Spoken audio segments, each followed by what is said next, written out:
were you saying, sir? Yeah. The rules of Jiu Jitsu. The rules of Jiu Yeah, Jitsu. so like I know they think we're doing something special, you know. Yeah. Like I tell them, like we're just talking, we're not doing anything special. Just No, follow dude. the rules. Just keep it Just simple. Elbows in, good posture. Like exactly. you said, don't put your Yeah. hands on the mat. And You don't have to overcomplicate yeah, it, dude. they're like, oh, that was a fancy technique. No, it wasn't. It was No. just we don't do anything fancy. You do you do some jumping stuff sometimes, you know, left and right when you pass on guard, but normally it's like 1% of your game, and Yeah. 99% of your game is just fundamentals. That's it. You know, smash, keep them flat, pass the guard, control. Like we don't do anything fancy. Yeah, Right. so. Yeah, it just looks complicated. Mhm. It looks well. The thing is, when you do shit simple, when you do Mhm. simple things really well, they just look really cool. They look awesome. Yeah. So you're like, oh man, that's really Yeah. hard to do. It's all relative, right? Yeah. I mean, things just get easier over Yeah. time. I tell them jiu-jitsu is easy if you know it. You just Yeah, gotta know you it. just gotta Okay, know the it. hard part is to know it. How long have Okay. you been training? I started 12 and a half years ago. Okay. I was 27. And it's a cool story. If you want to hear the story, That's I'll what we're here tell. for, Okay. bro. So I was 27, and at that time I had a lot. I was working a lot. I had a part-time business and I had a part-time job. I was literally 70, 80 hours a week working, not doing anything. And I was getting burned out, like so much work. And then things happened, and I went from working 80 hours a week to not having a job and not having a business, like within a month, What? like nothing. What So happened? it just kind of business. I was working. Uh-huh. I was like a subcontractor for a bigger company that went out of business. So I went Mm. out of business, Dang. and then I had a great part-time job that paid a lot of money. It was very flexible hours, and I got laid off. Mm. Okay. So I was like, okay, what do I do? So I'm like, I'm gonna take a couple, a little time off, a couple months off, and I'm gonna get back into fitness. Okay, so I told myself, because I used to train a lot of kickboxing and boxing when I was young. Like, I used to compete when I was younger. And I'm like, I'm gonna get back into it, right? So I started looking around the schools, and I'm like, well, maybe I'll get into MMA, just to train MMA. So it was between St. Charles MMA, where you train, and Finis kickboxing. And I went to Finis at first I was like, I'm gonna try both schools and see which one I like, Mhm. which that's what I think you're supposed to do when you choose a gym. Try 'em Try a out. bunch, try them all, yeah, see which one I like. So I went to Finis, and that's like the month where they just opened their brand new location, and everything looks so good. So nice. So nice, great gym. A lot of people, like literally hundreds of people joined. So classes were large. I'm like, and training was great. I liked it there. So I didn't even try St. Charles MMA. Although Yeah. St. Charles MMA was even closer to me. Really? Okay, way easier drive, right? Yeah. Finis was 30, 40-minute drive and through traffic. It was They like get it you was in a- miserable. How long was your miserable. contract they signed you up for? Oh, 2 years. 2 That years. was so bad too, so bad. But I liked it. So all that aside, I liked it. So I joined there, Mhm. right? Mostly I did a lot of kickboxing, a lot of striking. And I started doing grappling, right? Mhm. And the instructor was Pat Benson. He was an old Vagi guy. I don't know if you ever met I him. don't think I've met He was a him. blue belt on the Vagi from like maybe not the original crew, but like not too long from Vagi opened up. He's a great grappler, Okay. great wrestler. He's only blue belt in gi at that time. I don't even know what happened to him, but he was a great wrestler. He fought in Strike Force back in the day. Okay. So it's a really good MMA guy. So he was a coach, and we had a lot of fun, but I did not like it, bro. I hated jiu-jitsu. Like, I was so bad at it. And I was so little, too. I was 140 pounds. Like, I'm a little bigger now, and I was weak because Yeah. I haven't trained in so long. And I did okay at kickboxing because I had that experience, but at grappling, I had zero experience. I would Right. get stumped by everybody constantly. That's the worst feeling. Dude, the worst. And like I don't know, back in the day I had so much ego. So much ego. I was like maybe like a little man syndrome. I don't That's know what they call it. weird. 20-something-year-old 20, dude. I know, dude. with a lot I of ego? don't know. Is it weird? No. No. So I had so much ego, dude. I would get pissed when I get stuff. It's just horrible, horrible training partner, right? So I would really train once a week, grapple, maybe once in 2 weeks. Was not good. Then Ezra Lennon came on board, Ezra, Mhm. right? So he became a head instructor. He's really good. And I still, like, I was not into jiu-jitsu, right? And Ezra had good classes. And one day I was training, and Tonya Avenger showed up. You know who Tonya Avenger is? She used to fight for UFC. She was a Invicta champion, and then she fought few fights for UFC. She fought Cyborg and a couple other girls, right? Really good grappler, right? I think it was like she was training for her fight for Titan FC, like back in the day. We're talking about 12 years ago, right? Yeah. And I've been training maybe 6 months. So she showed up to train, and Ezra's like, oh, because we about the same size, 140 pounds. So he paired me up with her, and she fucking can I Oh say yeah, fuck? yeah, Yeah. Okay. absolutely. So she fucking smashed me. Okay, like stomped me. Like she was a really good grappler, great wrestler, great jiu-jitsu, stronger than me. I was weak at the time, right? And like she stomped me any way possible, submitted me a bunch of times. So I remember, bro, I was driving home that day so fucking pissed off. Okay, and I told myself and it's like first time I rolled with a girl. There was no girls in Phoenix at the time. Hmm. Okay, I was like, you know what? I told myself, there's no way a woman will beat me in combat sports. Okay, I was pissed, bro. Pissed at myself. So, and I told myself, I'm gonna get the jiu-jitsu thing down. Okay, and since then I started training hard. Okay, every day, and then been training like literally started training a lot every day, twice a day, and then 10th Planet Jiu-Jitsu opened up right next to my school, literally like 2 miles away from my house. Okay, Hmm. so I started going to both. Like I would train like at 10th Planet in the morning, go to Phoenix in the evening, or vice versa. Like all grappling. I stopped kickboxing, stopped boxing, stopped doing like jiu-jitsu. That's it. Okay, and I still did not enjoy it that much. Okay, but like I told myself I'm gonna do it because no way a girl can beat me in You're combat sports. obsessed. I was like obsessed. I still did not like it. Okay, but I was progressing real well, really good progress. So end of that Tony Avenger story, right?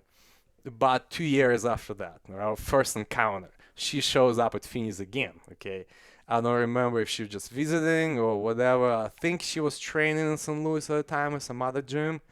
Not sure 100%. Either way, she showed up, and I'm like, damn, it's on. Okay, I got paired up with her, bro. I rolled so hard. Okay, it was the hardest I ever rolled in my life. I literally went like I was fighting for Abu Dhabi gold. Okay, like for real. That was the finals of Abu Dhabi, and I have to get the gold. Okay, I stomped her so hard. Like I submitted her like with everything I had. Like I smashed, smashed, smashed, smashed. And I could see in her eyes, she's like, "The fuck is wrong with the guy?" Okay, like you could see, like This guy's she's a looking, dickhead. man, like totally. I was total dickhead, total dickhead. So after that round, I'm like, I told her the story because she doesn't remember. She didn't remember. And I'm sure you ask her right now if you meet her, she wouldn't remember.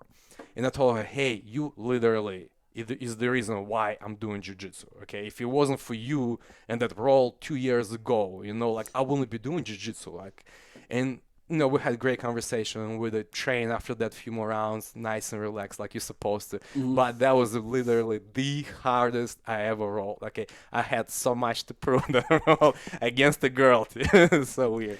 Yeah, So you had to prove to I yourself. did, but it's funny because I was actually talking to somebody a couple months ago about this, how two people can meet, completely random people, with different stories in their lives, right? And they can meet for literally 5 minutes, and for one person it means nothing. Like for her, it meant nothing, just another round on the mats. For me, changed my life completely, because I really got jujitsu in my life because of that 5 minutes of when she beat me up. I'm like, I'm putting jiu-jitsu in my life for good, and I mean it changed my life completely. 12 years 12 years later, later, exactly. But that's like this is my story of jiu-jitsu. Okay, you got beat up so by a I girl. got beat up by a girl, and then I had to prove that like I'm better than her. That's it. Like Yeah, my ego was I had such a horrible ego. of Like course. it's just so bad. So I kept training after that, and then I left Phoenix after that because it was just the drive was bad. Like I couldn't take it. I hate driving, period. And then just you're stuck in traffic for 40 minutes. You drive, 10 seconds, you stop. Drive 10 seconds, you stop. I couldn't take it. So I kept training at Tennis St. Louis.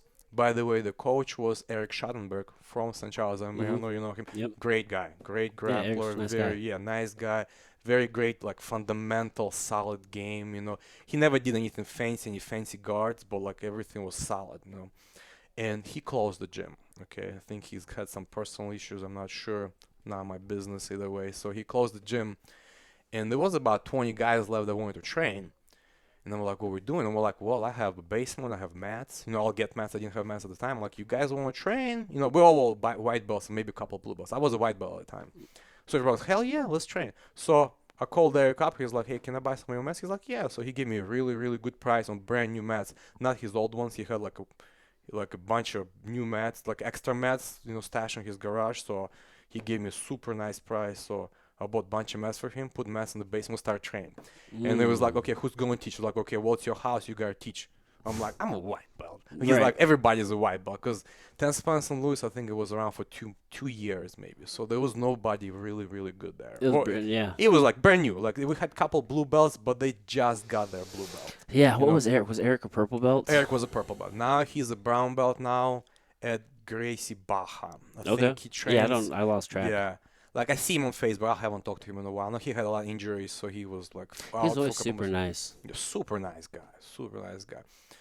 So we start training. We're like, okay, you gotta teach. I'm like, I don't know shit about teaching jujitsu, you know, You too, baby. like I know, I'm like, I'm a white belt, but I'm like, you know what? Fuck it, let's do it. Hmm. So I signed up literally for Marcela Garcia online, for because it was the 10th plan. I had Eddie Bravo subscription online, so I'm like, okay, I'm just gonna see what the best guys in the world do, and I'm gonna try to copy and teach. So we started training, and we did that for for a long time. I mean, I still do it in my house, and then I think a year later, 8 years ago, one of my old training partners, my good friend Tony, he started training with JW, right? Gracie Humaida. He's like, bro, you gotta come to the gym. Great gym, great instructor, great guys. And they do gi mostly, but I've never Yeah. done gi before, ever. So even at Finney's, it was Even all at no gi. Finney's, yeah, I did couple. No, Finney's was half and half. Okay. Ezra was really good both, so Ezra taught both.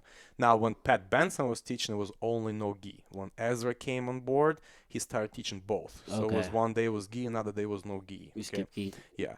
So, but like I skipped gi. Like I took couple classes, like it wasn't my thing. Hmm. But I'm like, okay, I'm gonna try. So I went with Tony. We went together with him to JW. And I'm like, man, the place is awesome. JW was a great guy, great instructor. So I started training there, and I kept teaching in my house, and we just kept training.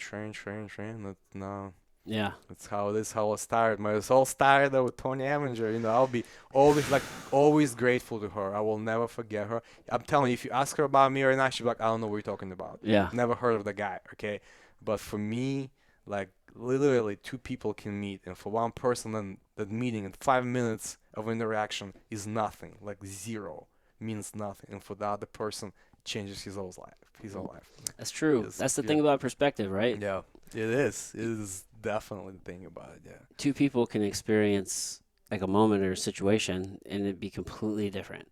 Yeah, that's wild. That's really wild. That's crazy, dude. Yeah. You got beat up by a girl and then you start doing Literally, jujitsu. But dude, how many times have you had a conversation with somebody that you rolled with and they're like, "Yeah, dude, you completely demolished me that one day," and you're like, "I don't even know what you're talking Yeah. about." I've had that Oh, conversation with 100%. people. I'm like, really? I'm like, Really? I don't think so. But thing is, that's another funny thing is they think we demolish them, but for us it could be a hard fight. Yeah. Like I roll with somebody and they're like, bro, you dominated me. I'm like, I don't think I did. I was really working hard for every position, Yeah. But in their eyes, they're like, oh my god, I'm dying. Right, because they're also so- working hard. Exactly. Or I've also experienced where I'm not really going crazy hard on Yeah. people where I'm attacking, but I just controlled them.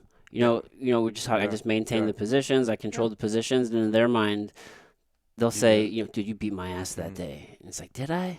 I don't think I did. Yeah. I mean, sure, I controlled some things, but in their mind, being controlled is enough. It's not about just getting submitted, or yeah. it's just, I had no idea that somebody could just control me that way, and I feel so helpless. That's a shitty Sometimes feeling. when you're on the bottom, I would rather get submitted than get stuck on the bottom for 5 minutes under somebody who knows what he's doing. Yeah. Who knows how to put the pressure down. You're like, oh, it's gonna be a long 5 minutes right now. Yeah, okay? that's a shitty So, feeling, yeah. dude, just to eat that Yeah. weight. That was one of the biggest lessons that really stuck out for me. I took a seminar by Henry Akins, Oh yeah, great guy. and he Great guy. his whole jujitsu is just very simple. It's very old school, kind of Valley Tudo based. And one of the things he kept harping on was, we were working a lot of side control. He was saying why are you not going to make them carry your weight? You know what I mean? Like he was just emphasizing, take your knees off the mat, stay chest to chest, make them carry your weight, because especially in side control, it's really easy to just let your knees rest there. And I do that now because I Yeah. put my knees on the mat and then I'll put them on your hip and in the armpit, Yeah. and I stay chest to chest. It's not really a big deal for me. I feel like I can still put good pressure there, but just the concept of, all right, well, sure, I can still put good pressure there, but if I just make them carry my weight, it's that much more uncomfortable. And if I'm just patient and just make them carry the weight, then carrying that weight will work over time. And it just sucks It life out of sucks. people, dude. It's Just that simple little concept of just being conscious of yeah. just get my knees off the mat, whatever, make them carry my weight, and it can be a very miserable time on bottom. I think it's the hardest part of jiu-jitsu is learning how to put your weight down. Hmm. Learn how to be heavy. Okay. I think I've been training with JW 7 or 8 years, 7.5 years, or maybe 8 years. I think that's the best thing I learned from him. Because before that, I didn't think a small person could put weight down, Hmm. right? And he's 160 pounds. When he's on top, you think it's a 500-pound dude on top. It's Yes. so bad. And I'm like, and after training with him for the first couple months, I need to learn this. This is ridiculous, okay? Hmm. Like I actually realized that a small person can be heavy as long as you're in the right position. So you just gotta be in the right place, you know. Hmm. So I think that's the best thing I learned from him as far as He jiu-jitsu shifted goes. that paradigm for you. Yeah, oh, 100%. He's like, yeah, I mean, he taught me a lot of things, a lot of concepts, right? Not just techniques. Like jiu-jitsu, not just about a specific pass. Like it's the idea. This is what you're supposed to do in this position, okay? Not a specific pass, but this is the idea of pressure. This is the best thing I learned from him. It helped my game so much, Yeah. so much. You're training there only nogi.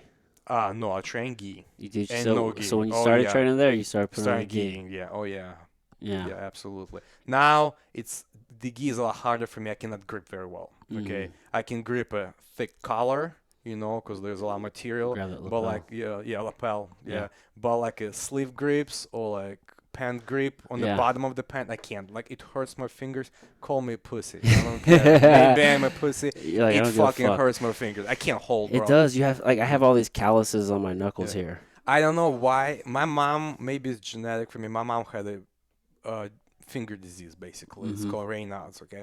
So maybe I have the same. I don't think I do, but maybe there's a little bit something Could be. there. Because I see white belts and they have literally stronger grips than me. And I'm Mhm. like, how? I've been gripping for years, Mhm. okay? And they literally can hold on and nothing hurts them, Yeah. to that like little sleeve grip. I Yeah. can sleeve grip for 3 seconds. I'm like, I can't. It just hurts my fingers. So. It's the actual fingers that Yes, hurt. yeah. Is it like in the bones of your fingers, or is it kind of like the tips here? I think it's like whole finger, Oh, it everything. just hurts all Yeah, through it, like huh? it's so Radiates. weird. I don't know. Yeah. Like maybe I'm just a pussy. Maybe it's supposed to hurt. That's Then for sure you it. develop, yeah. I don't know. Maybe you develop, I don't know, strength to it, and you just, tolerance to it. I don't know. Yeah. So I do my gi, same thing. I do no gi. I Mhm. do grip the lapel, the collar, and like a pen grip on your knee. I can actually get a lot of thick material there. Yeah. Like when Yeah. I pass on half guard, for example, I'll push the knee down. Yeah. And like when I'm controlling, like I'll make grab a belt or something, or like Yeah. a collar, Yeah. like But you're not playing a lot of sleeve gripping. mm-mm, Yeah. no. I'll get a good grip right here behind the armpit. Mm. That's usually a pretty Sometimes I can do that. good grip to Yeah, lock down. like collar grips, I use a lot, especially when I try to flatten somebody out. Like use that, Yeah. but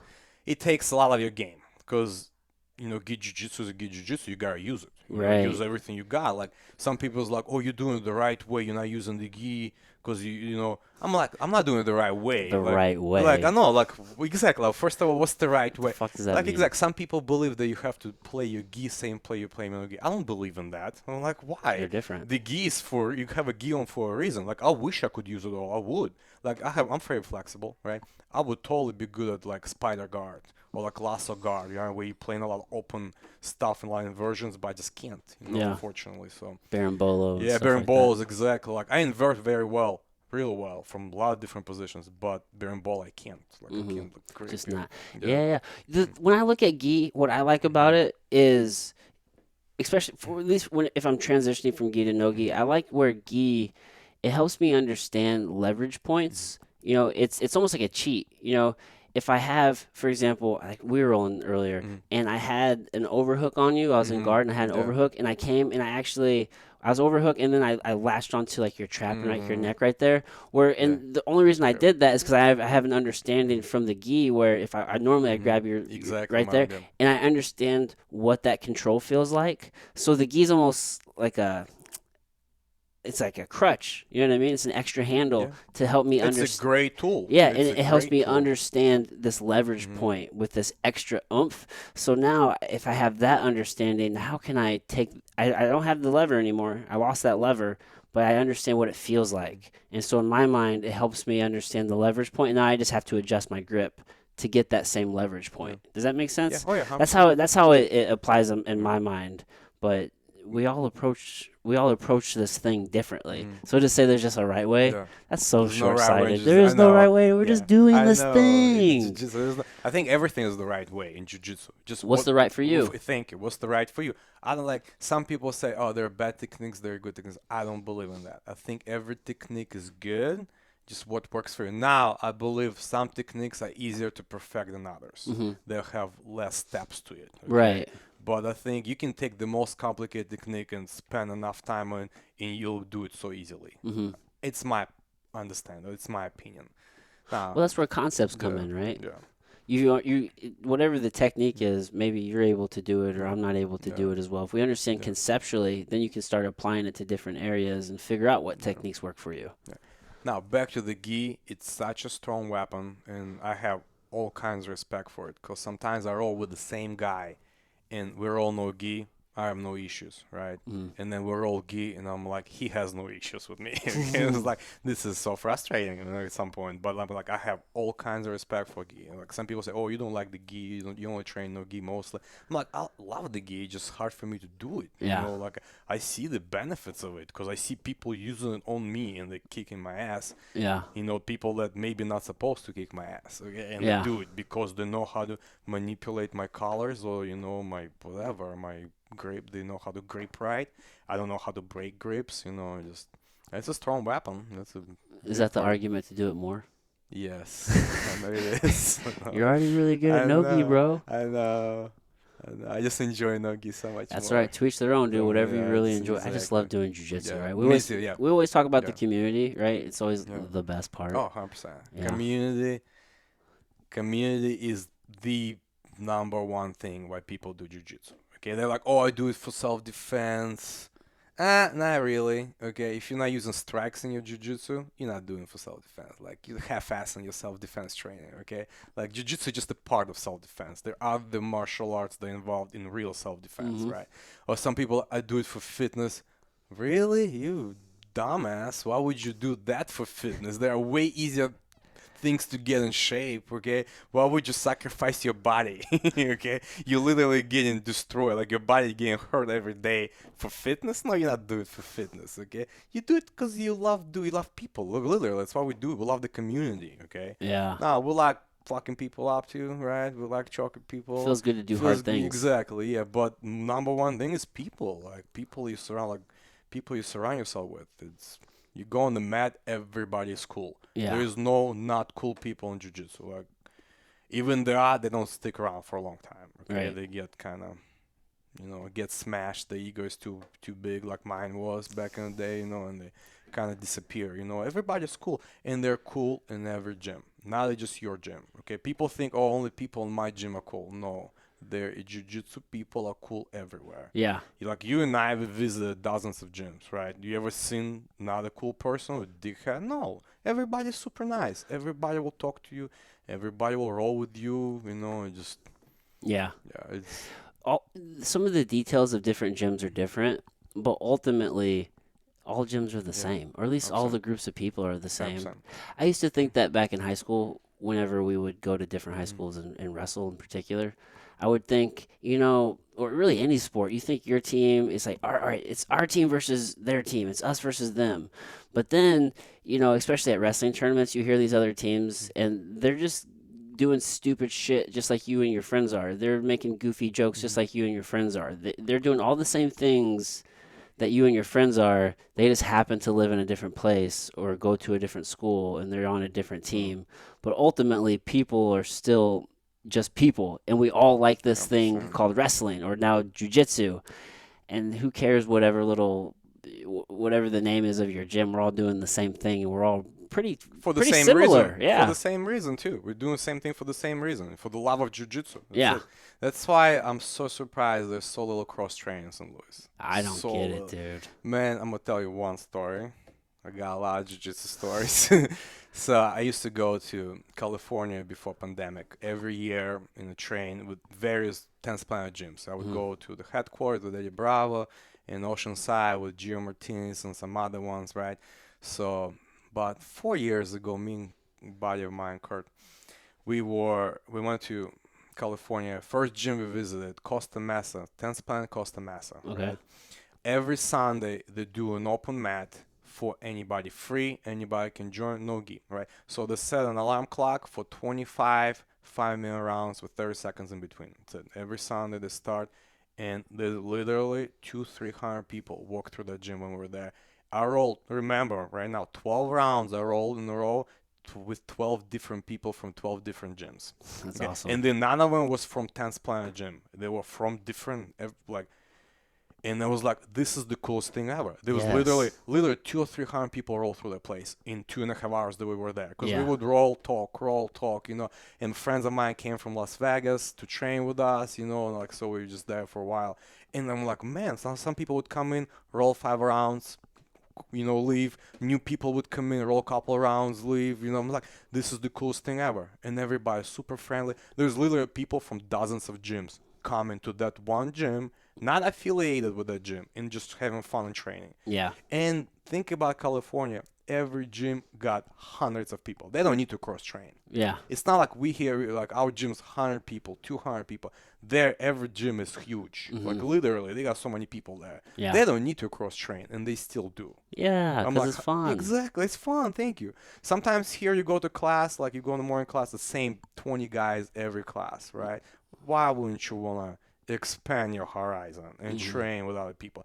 Especially back to the topic of community. Jiu-Jitsu community is not just the 50 people at your gym that you train, okay? It's 5 million others that train same way for the same reason you. Why don't you want to meet them? They're as cool as those 50 at your gym, Yeah. okay? Like JW, my instructor, got 2 rules on cross training, okay? Rule number 1 is if you train with me, you can cross train anywhere you want, but if you compete, you represent my school, which is a very solid rule. It's very legit, right? I understand that. It's fair. Rule number 2, you learn something cool, you teach it to everybody in the gym. Okay? Yeah. That's it. 2 rules. Come That's it. teach. Like, you know, you learn some cool moves there. I remember when I was training with Gio few years back, and I came back, he's like, what are you guys doing? Like, Jay's like, what are you guys working on? And Gio was teaching K-Guard, and K-Guard was just getting popular. And I was like, well, he was teaching us that fucking thing that I have no idea how to do, but I'm going to show it to you. You know, he calls it the K-Guard. And we kind of started, you know, like talked about it, you know, showed him a couple of moves that I learned from Gio. I'm like, well, it's kind of, you know, complicated, but it's cool looking, you know. So he's got 2 rules. That's it. You Yeah. know, train anywhere you want. Just represent me in competition. And if you learn something interesting, show it to me. Show it to everybody else, Right. you know. You got to share. And like, man, you visit so many different schools. So do I. Like, everybody's super cool. Everybody. Like, you ever visit anybody like a school in Europe, out of country? No, never. Man, everybody is so cool. People in Europe, they literally, like, if you go visit them, they're so excited to have an American over the Really? train. Like we were in Ireland right before pandemic, and I visited a couple schools there. Man, everybody was like, "Oh my God, an American guy trained." Like, I was a purple belt at the time, Okay. you know, and I went to a couple of schools that they were newer schools, you know, so there Yeah. was like maybe a couple blue belts. Instructor was a brown belt, but Okay. like everybody else was like a lower level. Yeah. They were so excited that somebody from so far away is visiting them. Yeah. Like, It's exciting. Exactly. Like, and they were like, we were passing through. It was a small town. It's called Carlow, like a small town in Ireland. And I was like, I'm going to train at the gym, you know. And everybody like, oh my God, it was a small gym. And like, like, oh my God, we got a visitor from United States. Like, they were so excited. Everybody's super friendly with great rolls. And they're like, man, next time you're in town, in the country, you're staying with me. Don't even get a hotel. You know, I'm like, man, this is How the awesome is that? jiu-jitsu community like that. Yeah. Everywhere is like that, man. Yeah. Yes, man, I love it. Love it. Why Yeah. not visit? Why not? You know, Exactly. gyms can be different. I visited a gym in Chicago, and everybody was super friendly, super nice. They were a little bit more traditional, so you will come across some differences, but the thing that's the same is everybody's still really nice. You know what I mean? Some of the rules are a little bit different. That's one of the things. Now, I don't drive so much with some of the strict traditions. I always thought it was really weird where I got a story about that too, but keep going. you're not allowed Yeah. to ask upper belts to roll, or the weirdest one is you got to turn your back, you got to face the wall to tie your belt. It's not even weird, bro. I'm gonna tell you something. Tell me, what is it? So I trained. I'm not gonna name the names. You had to, if you want to go take a piss, you have to ask your instructor to leave. And I was like, You serious? I'm 30 plus. I'm 40 now. I was like 30 something back then when I was like happened. You want a grown man to ask a permission to go take a piss? Are you serious, bro? This is America, okay? I Yeah. don't like this is a free country. If I need to go take a piss, I'm going to take a piss. I understand rules like that for kids, okay? It teaches them discipline and respect, but not a 35-year-old man or like with a No. family and Yeah. like come on, like this Yeah. is a little too much. Yeah. You can use your own Ex- discretion to go to the bathroom. Thank you. Exactly. Now, every gym will have rules. Your gym has rules. My gym has rules. Like for us, for example, JW, we have rules. We can only wear white gi or blue gi. Okay, it's not JW's rule. It's Hoyle Grace's rule. That's an old school It's old jiu-jitsu school rule. rule. Yep. Yeah. Yep. Now, some people be like, "Well, this is stupid. I should be able to wear any gi I want." Yeah. But to me, it's a small rule. It's not a big deal. I don't Small. really care, Yep. right? Now, if JW said, "Well, you can only wear this gi of this company, you have to buy it from me," I'd be like, "Hell no, I this know is who you're bullshit." talking about. I don't know who I'm talking about. I'm just bringing an example for real. But like JW would never do that. No, This not is a person. bullshit. I Okay. was thinking Gracie Baja as a system. Is that what they do that? Okay, Well, I don't know. you always have to You at tell least me, with. yeah. I'm not trying to Yeah. talk shit on Okay. Gracie Baja, but at least I know at their schools, like you Yeah. have to. They don't even. You pretty much have to have a Gracie Baja gi. Like I don't. You know what I mean? How like some gyms you Gotcha. can buy a gi, and if it's not patched up, it's not like a Uh-huh. biggest deal. They usually Yeah. want you to get a patch Yeah. on there, but 100%, yeah. I know like usually Gracie Baja is like no. Like we have a site, we have a Gracie Baja site, and this is where you get your gi from, Yeah. and it's all Gracie Baja. Oh no, hell no. Like for us, we do have patches, Gracie Humana patch, which is Right. fine. I mean, we're a team, we represent a team, but gi can be two colors, but you can buy any gi you want. That's the same as St. Yeah. Charles. Good. It's It's how it's it's that supposed old to be. school. It's Yeah. white or blue gis. Yeah. If you're a black belt, then you can wear a different color gi, Oh, like for a real? black Okay. gi. Yeah, Oh, because okay. I guess the idea is once you're a black belt, you've earned the right to wear Okay. like a black gi All if right. that's what you All want right. to do. Gotcha. But yeah. it's probably different Yeah. at Humida. I think they're Yeah, just, they're just yeah, strict it's white blue and blue. white. Yeah, and it's not even JW's rule. I don't even know if he cares now about that. But it's Coyle Gracie rule, which is fine. Right. But like, Which isn't all Humida under Gracie or under Hoyler. under Hoyle Gracie Right. rule, That's yeah. his whole Yes, his him whole and organization. David, yeah. Yep. There are two of them. So like every school will have rules, Yeah. but like small rule like How that. small is that? Yeah, That has it's not a big deal. No. Like And if you don't like it, go somewhere else. exactly, pretty much. This is a business. Yeah. Like at the end, the gym is someone's business, instructor's business, or owner's. It's his business. He can impose whatever rules he wants. Mm-hmm. Okay, you don't like it? There are other gyms. Go train there. Yeah. But I was in Chicago. Speaking of Chicago, I was a trainer at the gym. And you guys bow to the mat when you come on the mat. I don't. So we do, right? It's not enforced, but we just do it, right? Yeah. It's kind of like a old school tradition, right? It's very traditional. Yeah. most So I people went, do. I visited a gym in Chicago, it was no gi class, and I kind of bowed, and the instructor goes, "The fuck you doing, bro?" I'm like, "What? I didn't even, Yeah. I don't even know it's that bow. I just kind of think that I Just do, right? habitual. Like I habit, used to exactly. do that. Yeah, it's a habit. He's like, "I don't think I did anything. What's up?" He's like, "Why are you bowing?" I'm like, "I don't know, just showing respect, whatever." He's like, "We don't do this shit here." He's like, "Okay." I'm like, "Cool." He's like, "Don't you dare call me professor or master or anything like that." He's like, "My name is Josh." I'm like, "All right, bro, I'm cool." He was cool. He's like, "We don't do none of that bullshit here." He's like, "We just train." He's at the other end. Yeah, he's like a dad. He's like, "None of that, roll. We don't roll like that. We just here to train." He's like, "All right, I'm not gonna call you master." Yeah. I wasn't planning on calling you master, but he's like, "Call me by my name." I'm like, "All right, bro." Yeah. No, cool, chill out. I'm good. That's the Yeah, differences, man. exactly. What do you think about some gyms?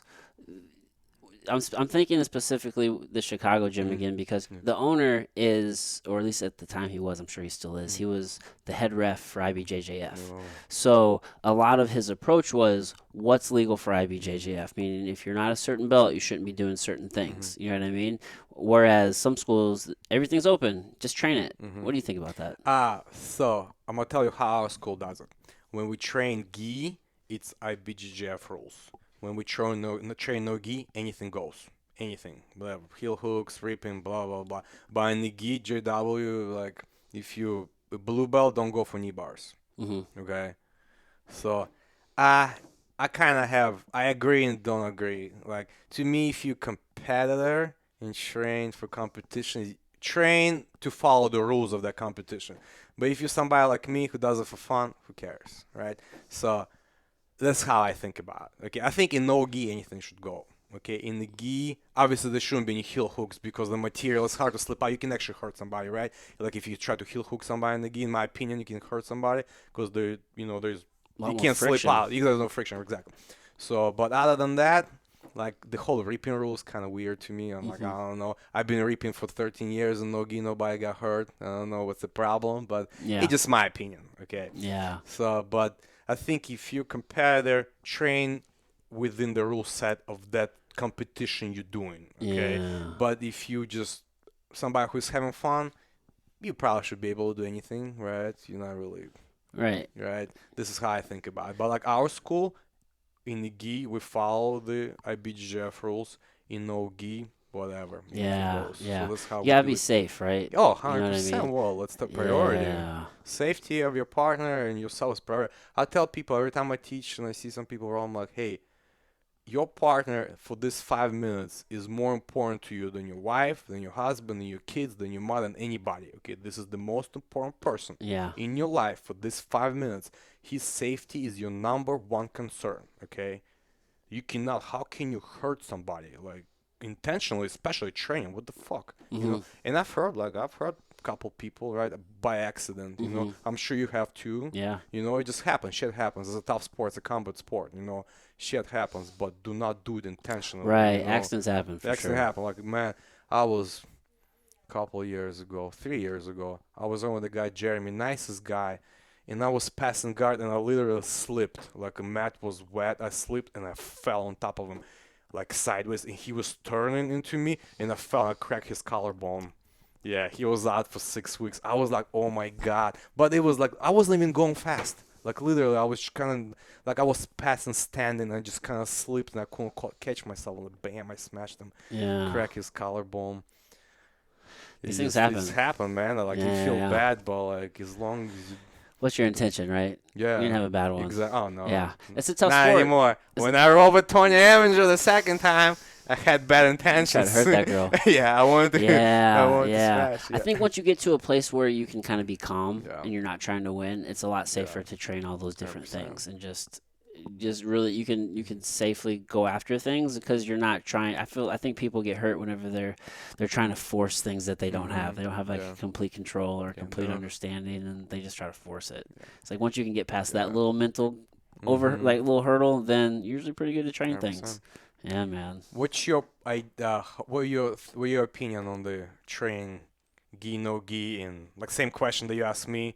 What kind of rules do you follow? The IBJF rules? Does anything go? What do you think about that? Yeah, Because I tend to kind of do it all for me. I always try to assess where's the person at again mentally. What are they trying to do? If I feel that they're too much of a spaz, then maybe certain things they shouldn't do. Mhm. Because even the things that they can do can be dangerous if you're a spaz who's trying to win. For example, I mean, you can go for an armbar and really fuck someone's, Mhm. their arm up because, say they're trying to escape, but you're a strong person, and maybe they got their elbow kind of just enough midline, like across your midline, like of your hips, so that way you're not really putting a ton of pressure on there. But you're a strong person, but you hip in anyway. Mhm. Say you've lost it, but Yeah. you're so dead set on trying to get this. Exactly. Yeah. Maybe you get that submission, but at what cost? Maybe you probably hurt that person, or it's really probably just a pain. It's not really a clean submission. You're just putting a Yeah. lot of pain. So that person, maybe it's not a good idea Yeah. for that person to train everything until they can calm Yeah. the fuck down. 100%. But 100%. just really case by case Yeah. basis. I'm definitely in favor though of doing pretty much everything. I had somebody send me a video and they're asking, "Hey, can you teach us?" What was it, wrist locks? Mhm. I'm like, why the fuck are you asking me this Yeah. right now? There's a million other things. Sure, wrist locks work, Yeah. but there's a million other things in jiu-jitsu that we could probably do. We should be doing Yeah. before doing wrist locks. 100%. 100%. Like, don't Like, even worry about those. yeah. If you can get somebody in a triangle or a kimura, maybe then you can wrist lock them. But I don't care about your wrist Right. locks right now. Let's Like do all this other jiu-jitsu. leg locks, like there's a mixed opinions on leg locks. Should people train them right away? Should Yeah. they wait? Like I think, like I've been training leg locks from the very beginning. Yeah. 'Cause once I actually started doing jiu-jitsu seriously, I figure out like, hey, I'm small. I was really small back then. Yeah. Like for me, it's either take his back and choke him, or leg lock him, because both of those situations there is no pressure on. He's not on top of me. Okay, he's not putting his weight down. Like when you good leg entanglement, he cannot really stomp you, right? And Hmm. you're attacking his weak joints, weak ligaments. So I've been doing leg locks from the very beginning, Yeah. very safely. Never hurt anybody Yeah. training. I've been heel hooking people for 12 years. So Yeah. like to me, I think people should be able to learn from the very beginning. Like in Yeah. our school, anything goes. You can be white belt in no gi and heel hook people. Just obviously be Yeah. careful. Don't Yeah. Yeah. try to crank on it. Don't go crazy on it. But Yeah. this, I think you should yeah, train leg locks early yeah, for sure. For sure. 100%. It's part of jiu-jitsu. One So hundred yeah. percent. It completely opened my eyes. I went against Mhm. it was Will Tackett, Oh, it's a good. probably 4 or 5 years ago I now. watched that match. It was in Texas, right? Yeah, yeah, Yeah, at the yeah, on yeah, invitation, dude, and yeah, it just but just yeah, watching that whole invitational, yeah. I realized how Mhm. important Oh yeah. just the leg game is. It completely opened my eyes. And then I started really Mhm. working the game, and I actually feel pretty good Mhm. about it now. But yeah, I think that's something that you shouldn't limit yourself Mhm. to. You should definitely expose yourself. Uh, Again, I don't know if maybe I think you should train heel hooks.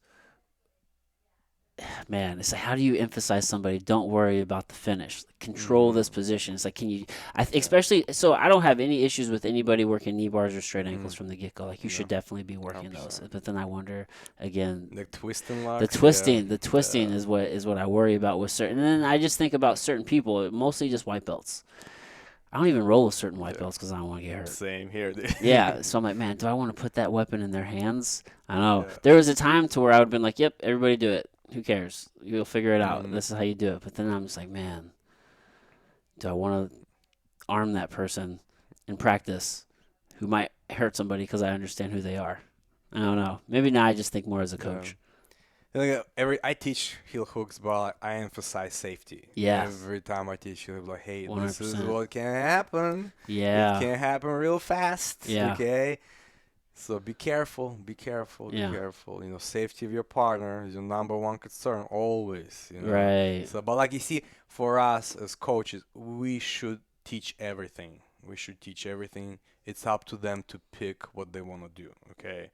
Like I think this is our job. Our job is to expose students to every scenario in jiu-jitsu, to every guard, to every move, and it's up to them to pick what they like, what works for them. Yeah. So this is how I look You at it. said that in your class the other day. You said, I Yeah, was like, I'm just showing you jiu-jitsu. It's up to you what you pick. yeah, that's right. Yeah. Just show some Yeah. options and you I got to think add it that's to what your it is. game. Yeah. Yeah. Well, think about like what we were doing. We were doing passing from half guard from the Hmm. butterfly hook, right? There are literally dozen passes from there.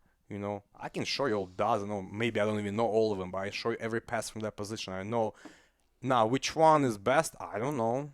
Yeah. Maybe scientifically one pass is better than the other. Like if you break down the science of that pass, maybe this one is better than that one, but maybe not. I don't know. Yeah. Maybe that one works for you and that one doesn't work for me. So I'm gonna show you all of them. You pick which one you like. Yeah. You try all of them, but pick whatever works for you. I don't know what's gonna work for you. Like I don't like. Just There's I no one don't. right answer. Exactly. Yeah. Dang. So Do you ever still do striking? Did you completely leave that behind? I've been forever. Just left it And, behind. I Start know. choking people. You know what? I've been actually lately been thinking about getting back into it. Just let's work the bag a little bit. Yeah. You know. It's Like, fun. yeah. Oh yeah. I used to love doing it. Kickboxing was my thing. I loved kickboxing. Just hitting pads, sparring. Working the bag. It's been forever. It's all jiu-jitsu now. Yeah. You did that as a kid? The kid. No, I did it as an adult too. How long I did did it you? finish. I took boxing lessons privately for a couple years. Every week I would box, Yeah. and been a while. I did it for a long time. I did karate for a long time, and our karate wasn't like what you think of the Hmm. stupid thing you do. We actually did a lot of combo, like full combat, full contact kickboxing. Basically, that's what it was. It was like a blend between karate Hmm. and kickboxing. We did a lot of sparring. Yeah. Like we did the real striking, not the karate stuff, but we do the katas and all Yeah. this stuff.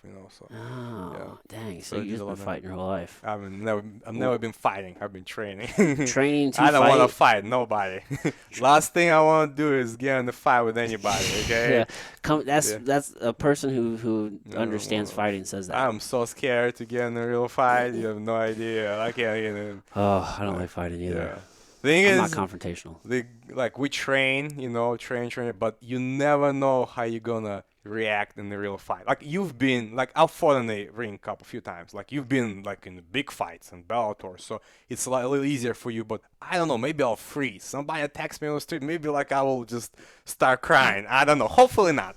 Hopefully not. Hopefully all my training will kick in and the body will just do all the work for me. Even for my body, the idea is to train your body so it just fights on its own, right? So your Right. mind, even if your mind freezes, right, and it's like doesn't know what's happening, the body just reacts on its own because you've done so many repetitions of this and so many things, of that. So hopefully, but I don't want to fight nobody, bro. That's the hope, right? I don't want to fight anybody ever Yeah, I don't again. enjoy fighting. Yeah, no. I No, love dude. training, but I don't want to fight. Fuck all that, dude. Yeah, I always give people. I don't know what they know. yeah, I just assume because I found I do this in a lot of areas in life where I just assume it was one of the things I really try to work on. I just assume people know what I know, but that's usually never yeah, the case, right? Nobody ever really yeah, knows everything that you know. yeah. In fact, I always try to keep the perspective of every person you'll ever meet will know something that you don't know, right? Because there's way more It's a great that you don't know perspective, than and you that's do. probably a fact. That's the truth. Yeah, but because I'm almost like, man, well, I know I can do some things to people, so I don't know what they know. I don't want to. Why would I want to be in that Yeah. situation? You understand what you don't know. And that's what comes from training. Really. And you can look at the person and you never know. You're like, I know you train with some people, some guys or girls. They don't look like fighters. They look like he's an accountant or like something, Well, they really like are accountants. yeah, and they probably are accountants, like Phil Lamper. Yeah. Perfect. Like you look at him, he doesn't look like he can fight that do this. Like his jiu-jitsu is ridiculous. Yeah. I mean, He just got his legit black professor belt. bars. Yes, he just did. Yeah, Yeah. yeah, yeah. He just did last, yeah. JW got his fourth degree. I saw that. Yeah, that's awesome. 12 years, or 12? 14 years as a black belt, right? 3, 3, 3, and 5. Yeah. 14 years as a black belt. Wow. That's a long time. It's a long time, Just dude. for a black belt. He's been a before black that. belt longer than a lot of people Yeah, have been training. exactly. I know that's a lot of time. Yeah. Yeah. Yeah. We'll be there one day. One day. Hopefully. One day, bro. Yeah. That's why I wanted to get my black Yeah. belt because that's Yeah. when the clock starts. Yeah, I know. I planned to do this for a long time. Yeah. It's like, shit, I want to be old like you, bro. One day you will be, don't worry. Dang. You'll So, be. are you from? So, when did you come to the U.S.? 1998. 98. So How old were you? I was 16. Oh man. Yeah, I just turned 16. Yeah. What brought you here? So my uncle came here a few years before us, right? He worked for a small Russian company here, based here. He's a chemical engineer or like a scientist. I'm not sure exactly what he does. Okay. He owns that company now, actually. He just bought it Oh, a few cool. years back, yeah. So they do I don't know exactly what they do. I think they do some kind of testing on like chemical equipment for larger companies. They're like a small contractor Mhm. for like a bigger companies that test equipment, okay? So, and he kind of invited the whole family and we came. So it Mm. took us probably about 2.5 years to get all our papers. It was a long process, dude. Yeah. Like, it takes a while. I don't know how long it takes now, but back in the day for us, it took literally 2.5 years. We had to fly to Moscow, for a meeting a couple times with the embassy officials, and like Yeah. immigration people, and then just back and forth for a couple years. Dang. Did you want to come? Yes. Well, I wanted to leave Kazakhstan. I'm from Kazakhstan, not from Russia. I'm from Central Asia, and it was very tough there. Like when it was Soviet Union, it wasn't that bad, right? It was bad if you ask it like if you're an American and you think about the life we had there, it's horrible, right? But for us, it wasn't that bad, right? Because there was jobs for everybody, right? People got paid. They got paid very little, but they got paid. It was enough. It was enough to buy food. It was enough to live, enough to buy everything you need. Everybody lived like a poorish life, but we weren't homeless. Yeah. It wasn't bad. There was always food, right? There was always enough money to buy food and stuff. Now, when the Soviet Union separated, there was so much chaos. Nobody knew what was happening, right? And it became very hard. Like first few years after the breakup, it was very hard. In Kazakhstan, it's way better now. Like especially in Kazakhstan, it's way better now. First few years were very tough, right? My mom was a doctor, Like there were months she wouldn't get paid for 6 months in a row, no salary, there was no money. Damn. Like, cause nobody knew what was happening. Cause we went from government owning everything to small businesses opening up. Government doesn't have any money to pay. Mm-hmm. There was kind of no, they're trying to make up the tax system to see how they're gonna get money for this and that. It was bad. If it wasn't for my uncle here, man, we would struggle. He would send us money. Oh, really? Like we're so grateful to him. He literally saved our life Shit. twice. Like he Because said, everything's so unstable over there at the moment. oh yeah, it was so bad. Like nobody knew what was happening back in, and like you would literally work and be like, sorry, there's no money to pay you. You can leave, but there's no other job that pays, so you would stay. And then like in 3 months, you would get paid for like 6 months ago, and Oh, then you shit. go next 3 months without pay. It's completely different now. Mm-hmm. Like it's way better now. But when Soviet Union just separated, it was really bad. So, like if it wasn't for uncle, who was actually sending us dollars, we would struggle, and then he brought us here. So, Yeah. So how long was he over here at that time? I think we came. He came here 5 or 6 years before we Okay. came. Yeah. So yeah. And I know I'm asking you these questions, Right. but you were young when Yeah. when all this happened. Yeah. So I always think about that. All right, man. Yeah. I'm asking you questions about a time when you were a whole lot Yeah. younger. So I always keep that in mind because it's hard to remember shit when you're I young, dude. don't remember a lot. You're Yeah, right. you know what I'm saying? Don't remember a lot. I have a hard time remembering things when I'm young in general. When you start looking at details, the memory is so bad. So bad. bad. But you can remember things about like how you feel or Mm. things that stick out. Like if you ask me who my teacher was in middle school, I'm like, I don't know. I don't even know what kind of who it was. Yeah. Name nothing. But like, I remember some. Yeah. Like I remember it wasn't good. It was tough. It was Yeah. really tough. Just a different way of life. Different way of life. It was tough. But it's so funny. Like during Soviet Union, like we thought the way we lived, we thought that was the norm because there was no foreign television. There was obviously no social media. We only knew what the Soviet government told us. Right. Like you could not leave the country. You could not travel anywhere. So we thought every world lived like that. Everybody in the world lived like that. Like we What did. kind of entertainment do you get? Is there entertainment? Like what's on the TV? What's on the radio? So we had some shows and movies, but it was all Soviet Union made. There was nothing foreign, right? Like we played sports, like soccer, kickboxing. We played a lot of sports. We were always outside. Kids would never stay home. There was no games. There was no video games. There was no computers. Not until later, you guys had computers here. We didn't have any computers.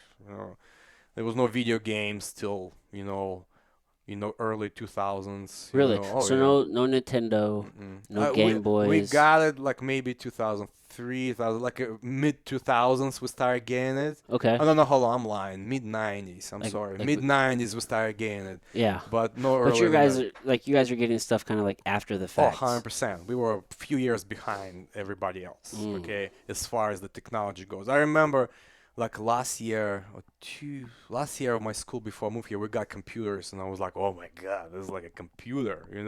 Like first time I tried McDonald's, I was 16 Mm-hmm. or 15. We were in Moscow, and first time I tried pizza, it was Pizza Hut in St. Petersburg. And I was like, this is the coolest thing ever. Really? And like that's when like pizza just got to Russia, right? And the pizza restaurants was so legit. Mhm. Like they were like going to fine dine place, like servers, Yeah. full bar. It was like legit place to Dude, go back to. in the day, Pizza Hut Yeah. was like a legitimate oh, man. sit-down restaurant, It was dude. like in St. Petersburg. It was like we went there, like everything was professional. I'm like, damn, this is how it is. It's like we're going to this new place called Yeah. Pizza Hut. I know, like it was crazy. That's It was fucking good, wild, dude. So I think I was 15 and 16 first time I tried pizza. And so Yeah. that's during that time to where it's like that 2-year period where you're leaving and coming here. Yes, right before we came here. Yep. Okay. And you guys were just prompted to leave just because of the standard of living, like after Soviet It was Union bad. fell. It was kind of, it was hard for us. Like I was young, so I didn't understand much. Right? Yeah. Like, and I was 16, but I was kind of, when I was 16, I was an adult. Some people at 16, they're very grown. I wasn't very grown. I was Mhm. like still kind of like a childhood state. It's so weird, right? So I didn't understand really what was happening. Yeah. But like my mom was single mom. She's like, there's no future here for you, right? And like for my cousins, 6 of us came. It was my mom, her sister, her 2 kids, and my old grandma. Okay, so it was Okay. 6 of us. and then my uncle with his family here. So Right. and it was like there was no future here. We gotta move. So there was two choices: Israel, because we're Jewish, right? We're Jews, or America. And we applied for Israel. Was easy for us, like, because Israel will take anybody who's Jewish, just come, live, you know. So like we're gonna try to go America first, because uncle's there, our closest family is there, and he's been helping us for a while. He'll help us out, and if that doesn't work, we're going to Israel. Okay. And the first time we applied to come to America, they rejected us. Okay, I don't remember what the reason was. Maybe paperwork wasn't, or whatever the reason was. And we were like, okay, we're going to Israel. We have still applied again. They were like, if it's not happening, we're moving to Israel, right? But we would rather go to America. And we got accepted second time, and we just Went through the whole yeah. process. Dang. So that It, makes sense. it Yeah. was harder for my mom and her sister and my grandma especially, right? Because all their friends were there.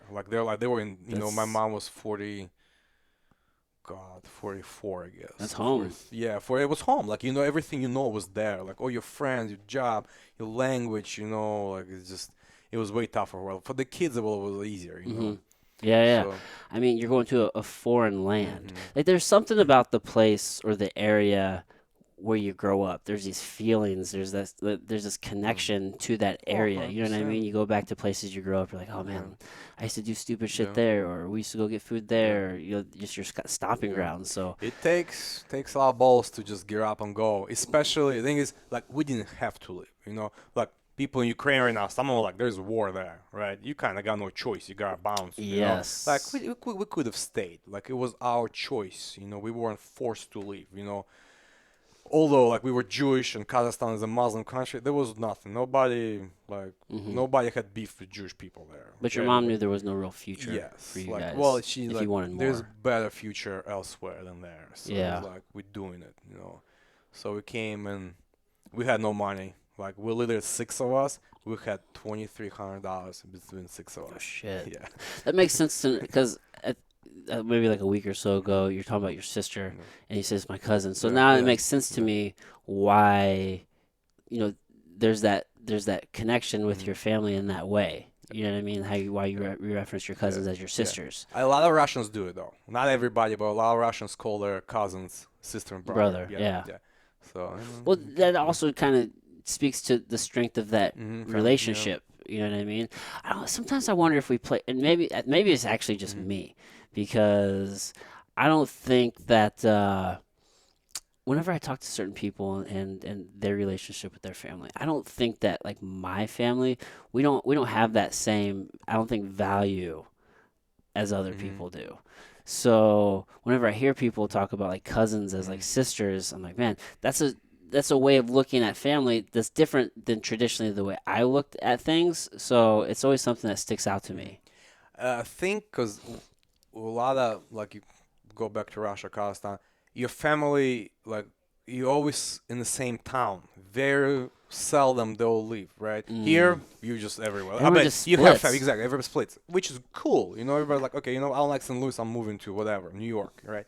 And I bet you have family everywhere, right? In the United States, right? Some Yeah, areas, some, yeah, but yeah, our family lived together, yeah. right? Our uncle lived in a different city, but everybody else lived in the same city, so we're just close. Because there was no opportunities to, like, during Soviet Union, you couldn't just gear up and go, Yeah. right? Let's say you finish college and the party tells you, hey, you're going to work there.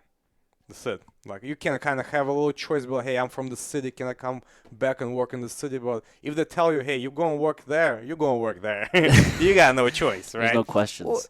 absolutely. Now it's definitely different. Right now they're trying to become like, Hmm. West, more like Europe, right? But like that's why I think our families are more together, right? We have better, closer relationship. We're Yeah, close families because we kind of grew up together. We're always in the same city, living next yeah. to each other, I right? think that's an American thing for sure. Yeah. It's all about seeking freedom as fast as Yeah. possible. And you get to a Which certain age, people just start nothing wrong splitting. with that. Nothing wrong with that. I think you should go where you treated best. You go, you don't stay where you don't like, where people don't like you, where Hmm. you don't like it. Go where you're treated the best. Go where people want you. Like, just go, man. Like, you don't like one place, go somewhere else. Yeah. Now, it's easier said than done. I understand it's easier said than done, but it can be done. Oh It yeah. totally can be done. Like, we came from Central Asia to America with nothing. Now, we were lucky. luckier than most immigrants, right? Most immigrants come here, they got nobody and nothing. We had an uncle that supported us until we got on our feet, we were luckier than most, But some people just come here with nothing. I know people like that. They literally got nothing. No Mm. relatives, no money. They're like, okay, fuck it. We're just gonna move to America, find whatever job we can, and we start all over. Just Like build from clean there. slate, yeah. Yeah. Clean slate completely. Just start over. Yeah. Learn the language, meet people, Yeah. work. Well, you see that that value in community, especially amongst immigrants. So that's something that I really think about because in at least here in America, you see, I mean, you get 18 years old, and how many of us kids when you're 18, you're like, oh, I got freedom. So then Mm, you usually travel off, and maybe you go out of state for school or whatever the mm, case may be. And a lot of people stay home, but there's a lot of people who will just leave, or you get a job and that'll take you off to a different city. So then families get spread out, and you got people all over the place. But it's it's just interesting to me because that almost seems like a recipe for failure in a lot of ways whenever you look at these groups of people who stick together mm, and build communities and thrive. Like that's why you see I think so many immigrant communities do very well whenever they get here with nothing and then after, 10, 15 mm. years, they've built something because they all like stayed together and worked together like in a community. 100%. Now, there's a bad side about all that, right? If you come to America, you're in America, right? Don't just leave, like, You can't just stay you stay there. there. Like, go meet Americans. Immigrate like integrate. Exactly, integrate. This is why are you here? If you don't want to talk to American people, don't want to learn the language, go the fuck back. Nobody wants you here, okay? I'm going to hurt a lot of Russians' feelings right now, but I have a lot of arguments about some Russians. They don't want to have anything to do with Americans. They're like, this place sucks. Moscow was so much better. Well, get the fuck out. Go back, go back to Moscow. Nobody asked you to come here. That was your choice. It's not like America came to you and be like, hey, come to America. We want you. No, you wanted to come here, okay? Try to integrate, right? Like, people here are cool. People everywhere are cool. Doesn't matter where you go. You go anywhere, people are cool. People are people. People are people. People are cool. Doesn't matter if they're Russians, Americans, or whoever, right? We're all cool for the most part. Yeah. Go meet them. Yeah, some of them Like, suck. yeah, some of them suck. Yeah, some of them should never been born. Some of them should have been drowned when they were kids. Oh shit, we're going there right now, huh? Yeah, Dude, we're not. especially with like within the government. You posted something, right? It was Russia and Ukraine, Oh right? yeah, And that was a cool picture. you Yeah, said of it's the village, government, not the yeah. people, right? It's 100%. That's why I believe in Where are you from? Kazakhstan. Kazakhstan. How Uh-huh. do I spell that? K-A-Z. Kazkhstan. That's the old way to spell I'm it. trying to find it on a map so that way I get So a good idea it's on it's called geography. Central Asia. It's right. Yeah. So right Uzbekistan, here. Kazakhstan. Yeah. So the Russia is Where's up Russia? north. Up north. Here's right Russia up here. Yep. So go back. This is Caspian Sea right here. Okay. Kazakhstan goes this way. This is all. Yeah, I see. Yeah, Oh, okay, I it's see the line. It's really big. It's the ninth largest country in the world by area, so it's ginormous, humongous, huge place. It's a lot of desert there though, a lot of desert, a lot of mountains. So, Yeah, but it's yeah. a giant place with a very small population. And Russia's just north of that. Yep, and then you have Mongolia and China to the east, To the to the east. right, yeah, Yeah. and Afghanistan and some other Central Asian republics. Uzbekistan is bigger even than Mongolia. That's a pretty large country too. Yeah, very that's a large big one. country, China's yeah. obviously Yeah. massive. India's big. Yeah. Okay, So okay. right in the now I middle of it, get- they call this area Central Asia. So there are 5 countries in Central Asia. Some people say 6. They include Afghanistan, but normally, there's 5 countries there. Kazakhstan is Okay. one of them. Yeah. Dude, it's going down in that part of the world right now, Yeah, right? they had huge protests last month against government. It was, Fuck, dude. and now Ukraine. Russia is so fucking big. Yeah, Russia is. So then we have Russia Mm-hmm. trying to take over Ukraine. Mm-hmm. Why do they want Ukraine? You Man, think? there's I mean, there's there's a lot of resources there from what I was seeing. Ah. There's a lot of industry there. Well, there's a lot going on, right? First of all, you're looking at the map, right? Look at Russia, right? You can only conquer Russia from that side, from Russian western border, right? You can't conquer Russia from the north. You have Northern Ocean that's frozen half of the time, There's right? nothing there really. To the right, to the east, you have Siberia, which is humongous. You can conquer Siberia, but supplying What's the there's a purpose? purpose. There's no you can't supply your troops, right? Down south, you have China or Central Asian republics. They're the allies of They have Russia, right? allies. Yeah, they're allies. Now, Russian western border, right, where Ukraine, Belarus is. This is the only weak point in the Russian defense geography, right? But once you take that, then what? Then So now the what's Russia needs a buffer zone between them and NATO. This is the main thing. Okay, you can only attack Russia from that side, like Hitler did, like Napoleon did, like Hitler made it to Moscow real fast, right? Because there's no mountains. It's a plain. It's called Eastern European Plain, right? Or Western European Plain. Eastern European Plain. It's just flat land, right? There's no mountains, nothing. There's literally one big river. That's it. You can just Moscow's the capital, right? yeah, you can just roll, right? This so Belarus and Ukraine are two countries, Two big ones here. right? Two Yeah. big ones. Yeah, Look how they Lithuania strategically, and Latvia. yeah, those are Latvia, Estonia. pro-European, right? The little Baltic republics, right? So Belarus and Ukraine, they're right in between Russia and Europe, right? And that's how Putin wants it. He wants the buffer zone. He doesn't want Belarus or Ukraine become pro-West or pro-America because it becomes dangerous to him, to Russia, okay? So I look at it, I don't like Putin, right? Nobody should like Putin. Dude's a goddamn gangster. But How long has he been in office? oh Like God, 40 years? He's going to be in for another 100 till he dies. But I could understand his point though, right? I don't like what he's doing, the way he's doing, but I could see it. Like he has to secure his border, From right? a military Yeah, perspective. he doesn't want Ukraine to become part of NATO, right? Which is possible, right? What does that mean for him if NATO? Oh, if Ukraine Ukraine's becomes part part of of NATO. NATO, it's basically NATO is on his doorstep, and if he attacks Ukraine, every other NATO country will have to interfere because that's their rule, right? Is he really worried about? Why would he be worried about NATO though? It's always West against East. It's always Russia against NATO. Is he right? really worried about somebody trying to attack him? No, no. You think Like, he- well, like I don't think NATO would ever attack him. Why? exactly. Like, So what? but- So if why does he want this buffer 'cause zone? Because he just wants well, it. He wants he it. wants it, and he has like he tells the Russian people, "Hey, NATO wants to attack us. I'm the only one who can defend you." Right? He keeps them in power. Right? Mhm. Now there are other things going on in Ukraine, right? Because there are two. I don't know if you follow the news, right? They had a civil war there basically since 2014 Okay. over those two little republics, right? Two little states of Lugansk and I Donetsk. did not know that. This is within Ukraine. Okay, within Ukraine. So, you want to open the map? I'll show it to you if you want me to. Yeah. Okay. So- How far we need to go? So let me find Ukraine for me. Yeah, it's not. Oh, okay. So Here's Ukraine. right here. Go right here. Go left.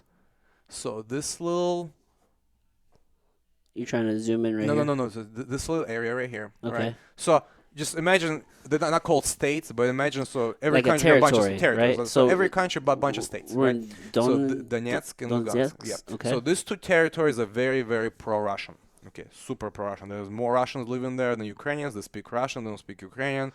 They have their own. So they've been fighting So Ukraine. that's Little government. Russia That's Little Russia. in It's Ukraine. in Ukraine. Okay. So they want to be independent for many, many years. It started, we're not gonna go how it started. It's a long story, right?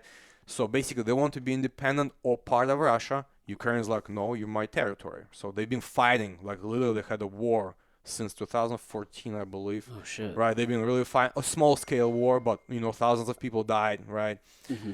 And they've been fighting. So how this started? What started 3 days ago? Putin actually recognized their independence. He said, hey, I recognize those two states as independent countries, and I'm going to send my peacekeeping forces there. Because now, in his mind, he has the right? Because now in his mind, I'm not sending peacekeeping forces, Yes. like I'm not attacking Ukraine, really. I'm just trying to defend those two countries. That's how he's selling it to everybody else, right? And we're like, this is Oh, bullshit. It's a bigger play. Yeah. So that's how he justifies attacking. Why Right. not just let them go? I wonder. It's like As- he cannot have Ukraine turn pro-West. Okay. Well, no, I'm saying for Ukraine, why not let those two states go? Oh yeah. I mean, you don't want people succeeding. I understand. It's a hard question. Think about it this way. United States, we have 50 states. Let's say state of Arizona, right, was 99% Mexican, right? Just Mexican people. They speak Spanish. They don't speak any English there. They live by their own laws. They don't pay taxes to United States. They pay taxes to the local government, but they still consider to be part of the United States. Should we? And one day they're like, okay, we want to be either independent or become part of Mexico. We're not American. Like, would the United States let them go? We Like, should, wouldn't, but we should. but think this is the same thing, basically, right? Yeah. So hey, So fucks. this is Maybe you should just go. yeah, it's like one of those. It's a no-win situation. Yeah. Like, Oh thing fuck. is, Putin will never let this go. He cannot have Ukraine become pro-Europe. Okay. He wants Ukraine really bad. Yeah. I don't even know if he wants to Ukraine become part of Russia. He just doesn't want Ukraine. He wants Ukraine to follow his lead, Hmm. right? He doesn't want Ukraine to support West. He wants Ukraine to support Russia. Mm. Okay, this is the biggest thing. He cannot have, because if Ukraine becomes even a part of NATO, like, to him it's unthinkable. It's like basically a NATO country on my doorstep. No, not Yeah. gonna happen.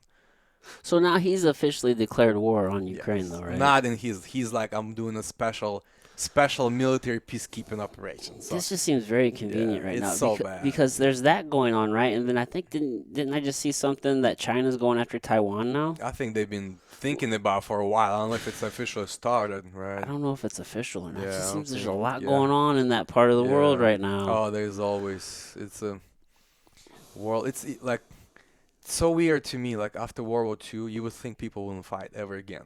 Like, literally 70 million people died. That's accounted for probably, not the many millions that nobody knows about. Trillions of dollars of damages. Like, whole countries destroyed completely. Like, people don't learn, man. Like, it's just Memories are like short. people learn, governments don't. Like, government just want the Yes. power. It's not the people. Like, Russian people don't want to fight Ukrainians. Like, why would they? That's why there are protests all over Russia. Like, I've watched it on TV, last couple of days. People protesting everywhere, but they don't want to fight. Mm. It's a small amount of people that are It's, driving the narrative. yeah, that's always it is. Like, government controls everything. Blows me away. Like, how uh, the fuck do we allow it? yeah, like, how do we have a large scale war like that in modern time? Yeah. You That's know, probably always been the question, though. I guess, I bet, like, when World War II started, people was like, How how is did this we get happening? there? Yeah. How is this happening? Didn't we just have one of these? No.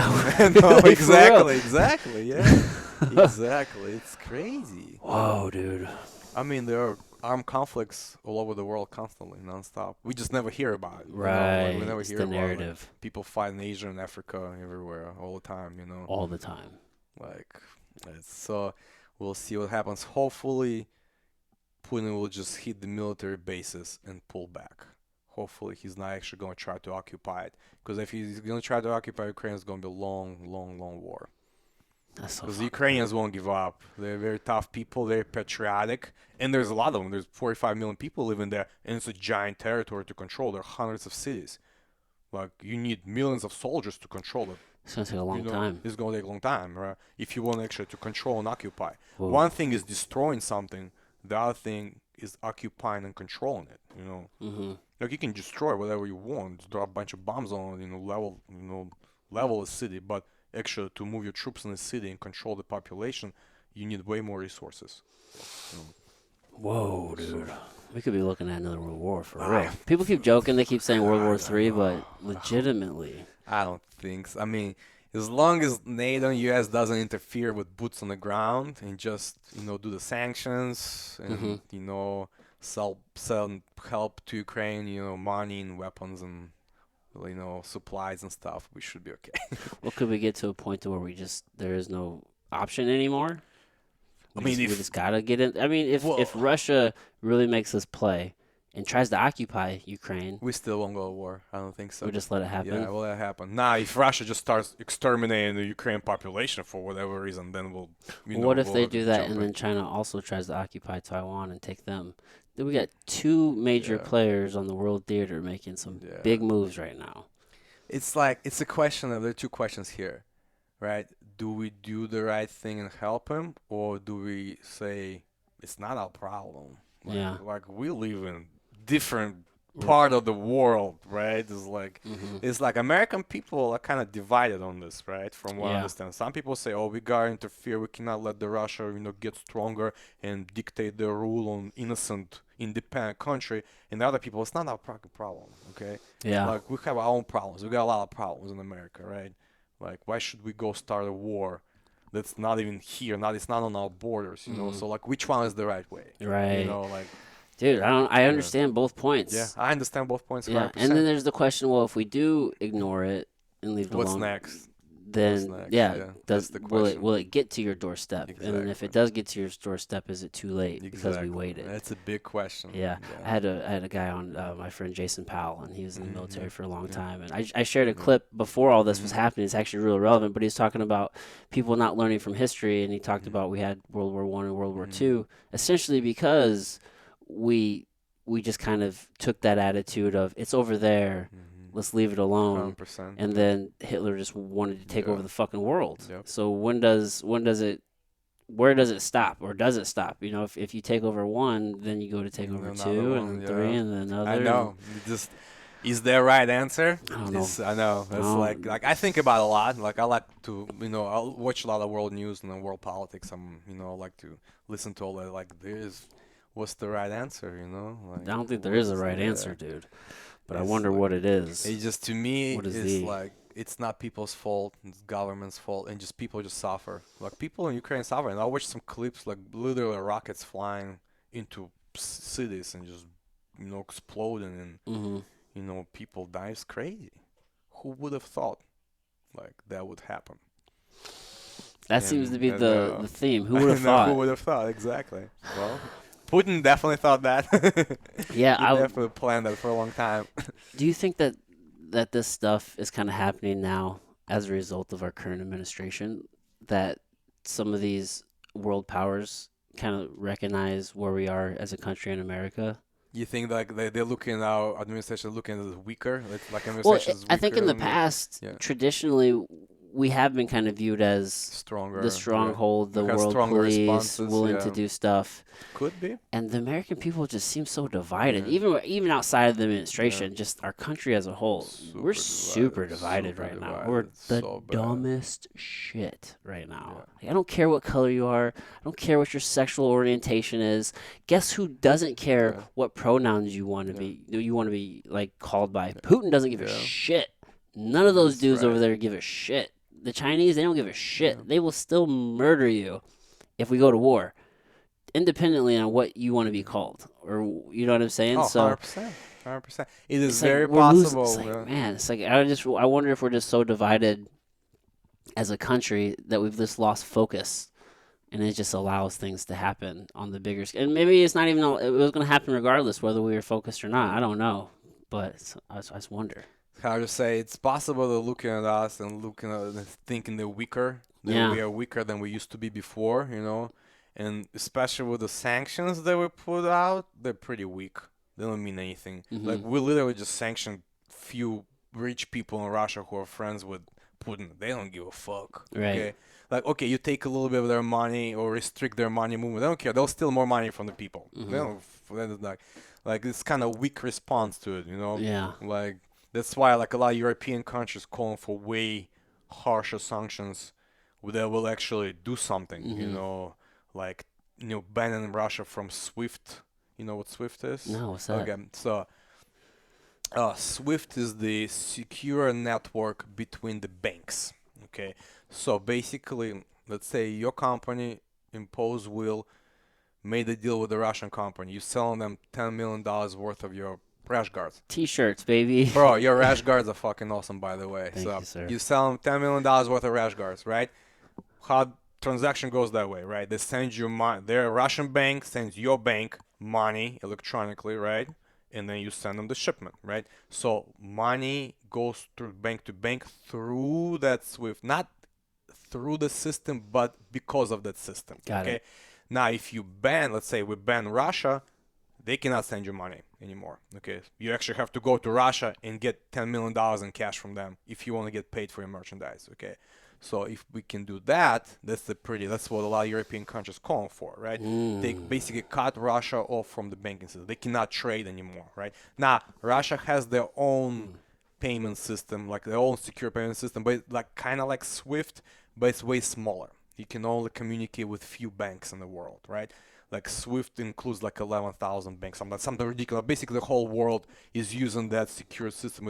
It's from Belgium-based system, Okay. right? So and everything is done because of that kind of like. So if you can cut somebody like a country or company or person from that, right? You cannot trade, you cannot send money back and forth, So Mm-hmm. it will be a big hit on their economy, right? You're isolating them from Yeah, the world isolated. economy. Exactly. Yeah. Mm. Now, a lot of European countries don't want to do it because they're gonna take a hit too, right? Because they get all the energy from Russia, or most of the energy from Russia, right? Natural Right. gas, oil, right?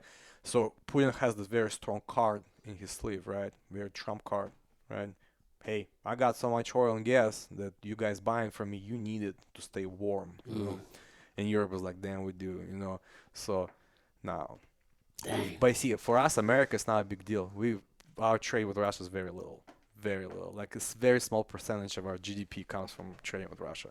So like for us, we buy some oil from them, which I don't understand why we have more oil than we need. We just don't produce enough, which Don't we is get a lot of another fertilizer stupid. from them? Probably, I don't know. I I wonder. know we get some oil from them, gasoline. That I don't know. I wonder. Let's see what we get.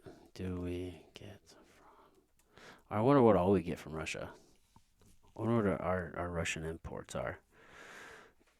Could cause fertilizer supply. Why? I guess fertilizer is important. I mean, we need Yeah, fertilizer. yeah. U.S. imports of phosphate fertilizer from Russia, Morocco. Deputies imports. U.S. International Trade Commission on Thursday determined the phosphate fertilizer imports from Morocco and Russia have affected the U.S. market, and a countervailing duty should be placed on imports from these countries. Hmm. That's not what I want to know, though. How? What do we import? It's not a lot, whatever it is. Like our trade, we don't rely on Russian trade. Does U.S. import from Russia?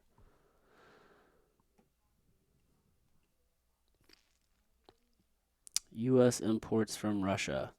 Minerals or mineral fuels, Hmm. oils, dissolution products. I think that seems to be our. Yeah. Is that our number one? $18.1 billion worth? Is that? That's nothing. To our economy is nothing. 18 billion bucks is nothing. Yeah.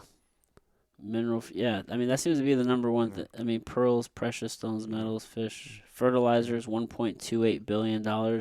That's not even the number one thing Yeah. that we, Yeah. we, we get. Why the fuck are people talking about fertilizer then? No, no, no. Don't know. Haven't heard that. That's interesting. So we'll see. We'll see what our response is gonna be. They're still working on the sanction package, Yeah. from what I understand. So Do we even need to import and export shit? I feel like that's kind of a yeah, I think it drives the world's economy. exactly. If we Yeah, want to be a part of a yeah, of a world yeah, economy, we yeah. absolutely do. Now, can we sustain ourselves? Yeah, but you don't want to do it. I don't think it's good for your like economical advancement or growth. You need to trade internationally. But what happens when someone pulls some shit and they're like, "Well, now you got to pay more, or we're just gonna take it away"? Then what? Well, it's hard to pull shit on America, right? Because most of the technology comes from us, right? I don't think we So, actually produce any phones here, for example. but I think we invent them though. We don't may not produce electronics, but I think Yeah. we invent most of the shit. I'm not an expert.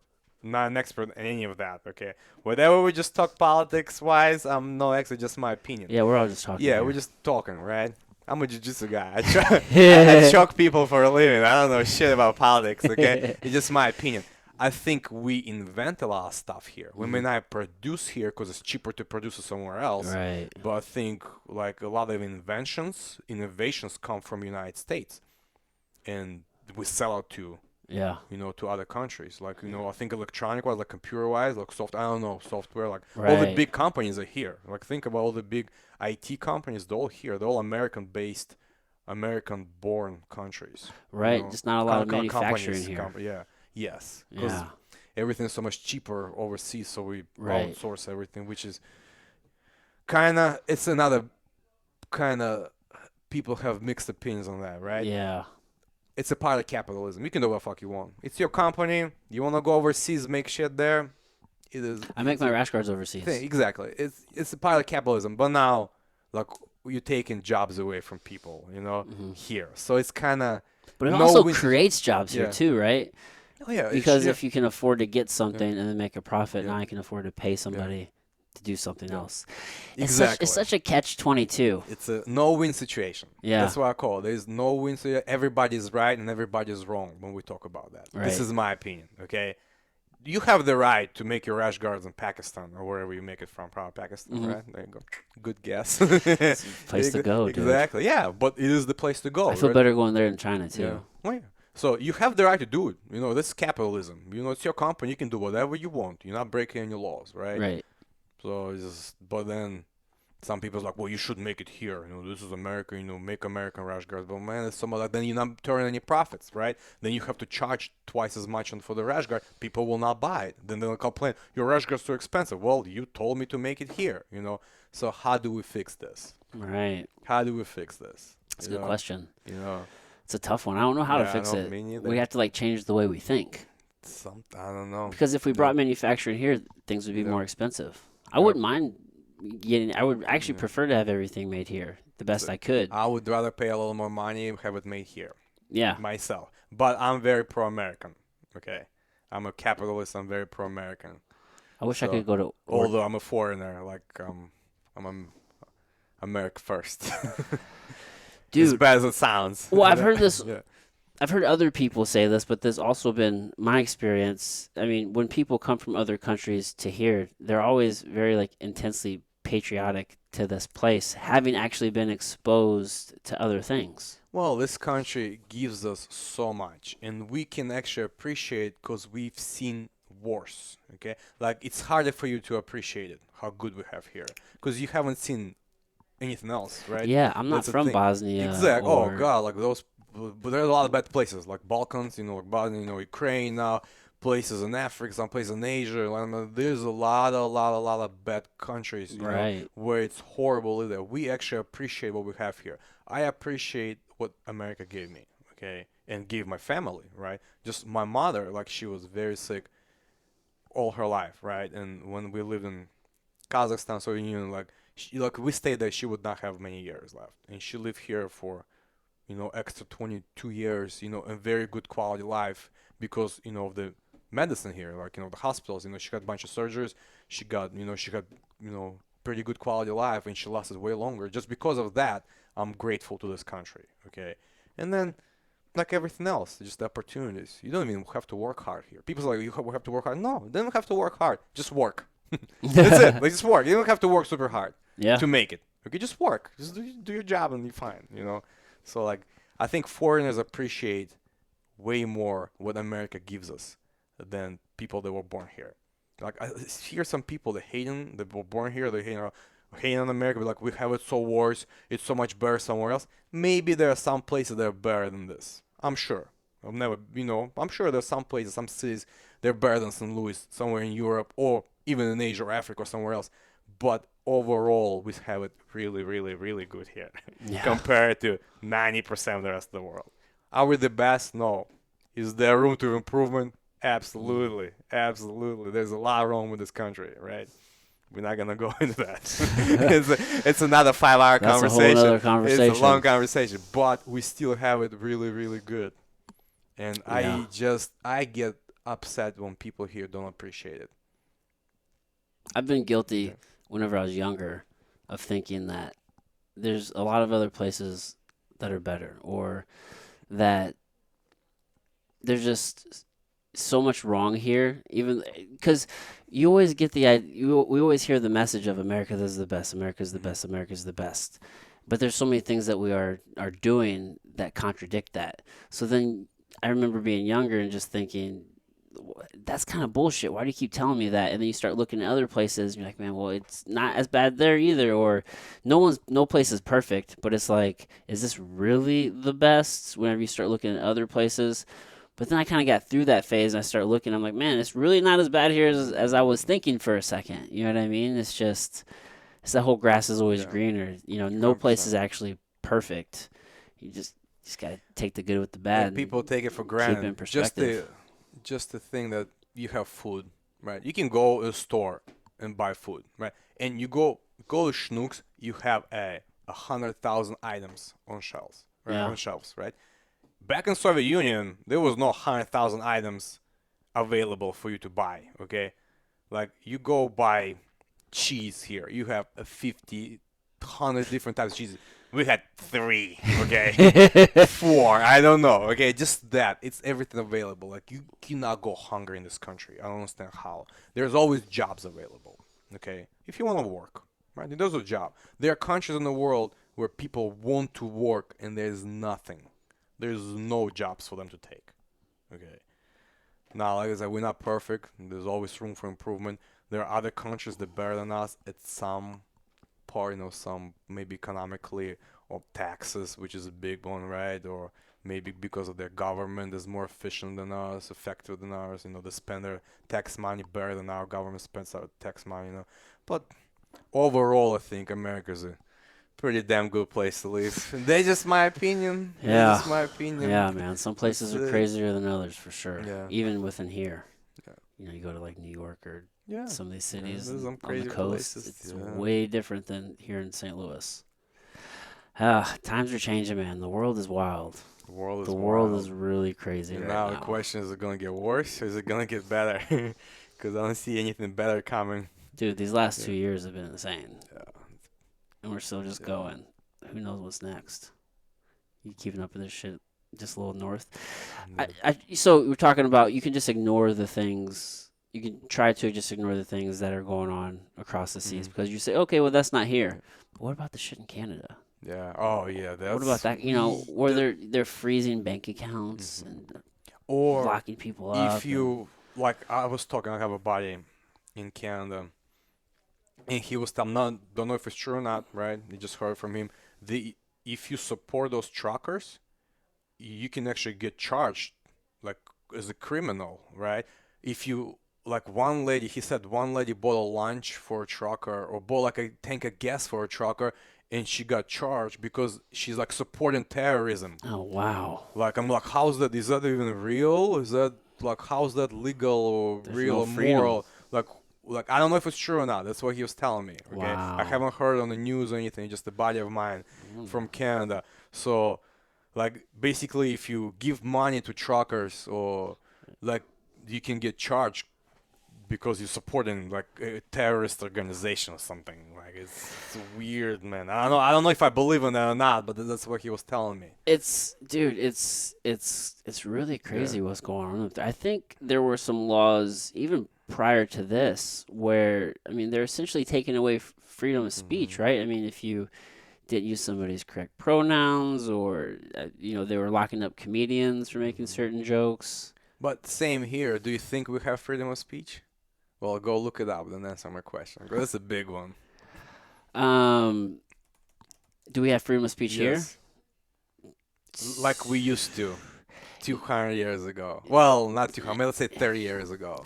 Yes and no. I think there's a very big push to limit freedom of Yeah. speech, especially on social media, because social media has become a weird thing where it's technically a private company, but it's crossed over into this new town square public Hmm. forum type deal.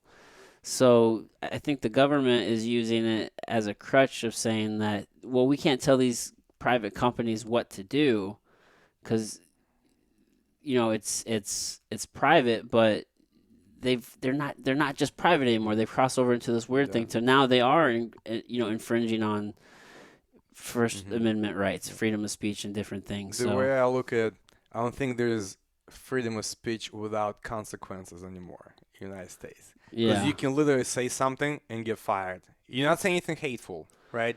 You may disagree with something get canceled. and get canceled. Literally Yeah. get fired. Like this is to me this is not freedom of speech anymore, right? No, that's Like there true. are consequences to everything you say, even if you're not saying anything illegal, let's say. Yeah, yeah, that's So true. it's a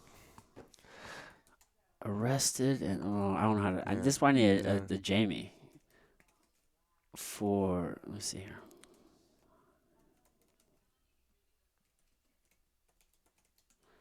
Hold on. It's fucking wild, dude. Yeah. The war So was if shit wild. happens there, they lose freedom in Canada. What are we gonna do in America Hmm. now? Now we gotta go to war with Canada. Well, it's gonna be a very short war. We gotta go. That It's really gonna be a wouldn't even very be a short war, war. would it? No, it's gonna be a very short war.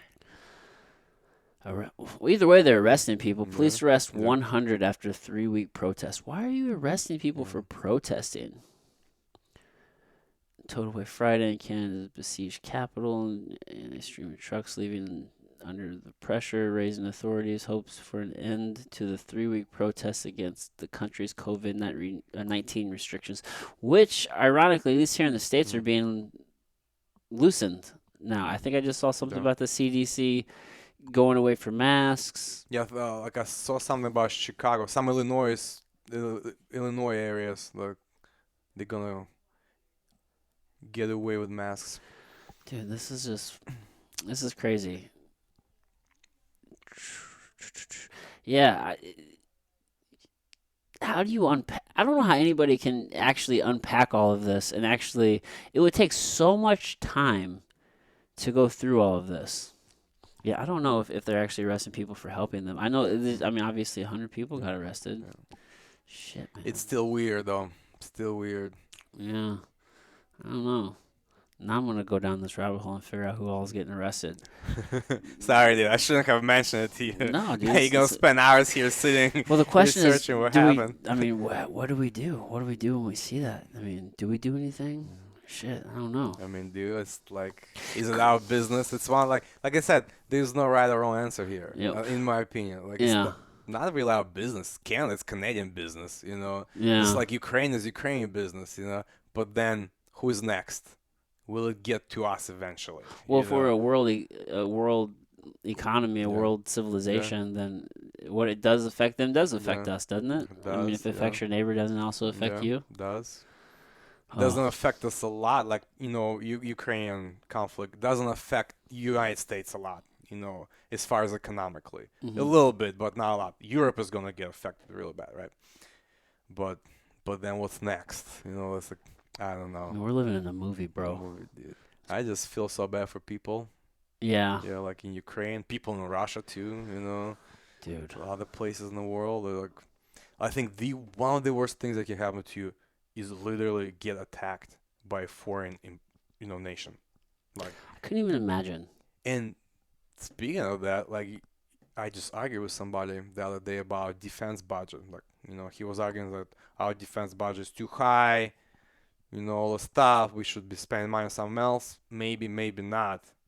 Right? I agree with someone would disagree with the other part. But the only reason this is never gonna happen to us because our defense budget is so high. Okay? Mm-hmm. That's true. If that's it, like, sorry, like, I don't want to get attacked by anybody. Okay? At all. I don't want to fight. I don't want our soldiers to fight and die. I don't want, and Yeah. this is why our defense budget is so high, so we can protect ourselves. So We've been nobody very would fortunate. dare. Nobody would dare to think about attacking us. Yeah, we've been So- pretty fortunate here Oh, to not have yeah. any wars on this soil Yeah, in a long 'cause, time. yeah, hopefully, stays like that. Dang, dude. Did you see that video? There's a video, it was in Ukraine where somebody was like in their living room, right? Uh-huh. And then like the plane came through Yeah, and posted. Yeah, that's I Oh, posted. did you post yeah, that? I'm like, yeah. God damn. How dude. insane is that? Like, literally a plane dropping a rocket, right? Like, you filming a fighter jet dropping a rocket. Yeah.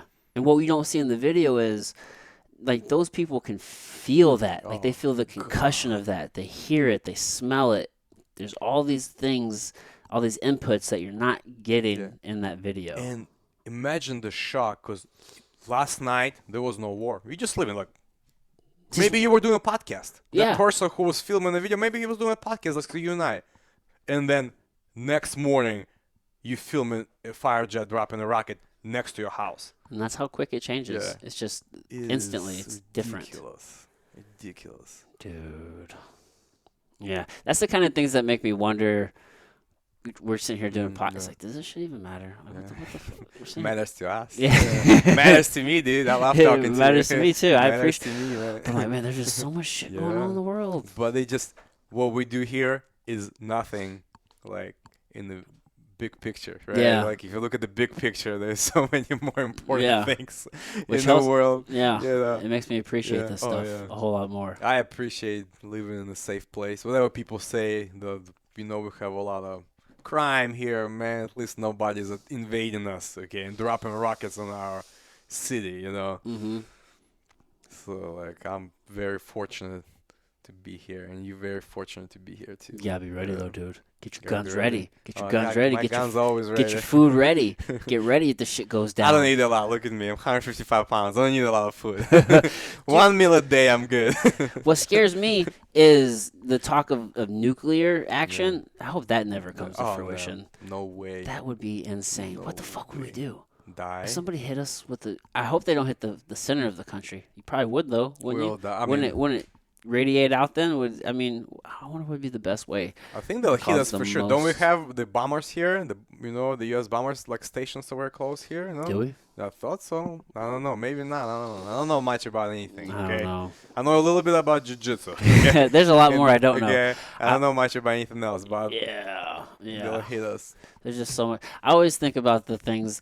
We're talking about all the crazy shit of what people are gonna do. We could just get taken out by an asteroid at any Oh, time, and then none of it yeah. really does matter. But at least it wouldn't be our fault. Okay. At least it wouldn't be. I think the Earth will end its existence one day. It's gonna be people's fault. Okay. Probably Eventually, some crazy guy will just press the button. press the button. I Yes. hope I'm gone by I then know. Yeah. Oh, it would be kind of cool to see you. to see it. Yeah, I don't know. Not cool. Cool is the wrong word, but Interesting for sure. interesting. We like Oh. experience the end of the world, the Dude. end of days. Some argue we're in there. Yeah. We're there. We're at the end of the days. Yeah.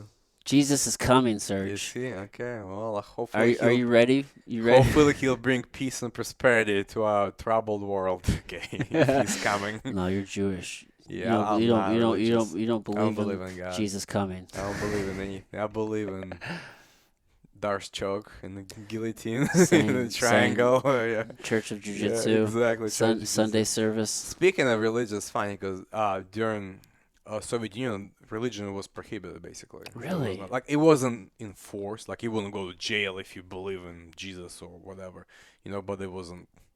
There was no people.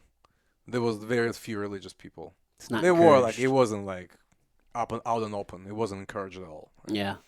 Because like there was a lot of Muslims in Russia, a lot of Russian Orthodox, Jewish people. There was a lot of Jewish people back in the day. Now they all left. Most of them. Okay. Yeah, moved to Israel or here. Is Judaism is that the predominant religion in Russia?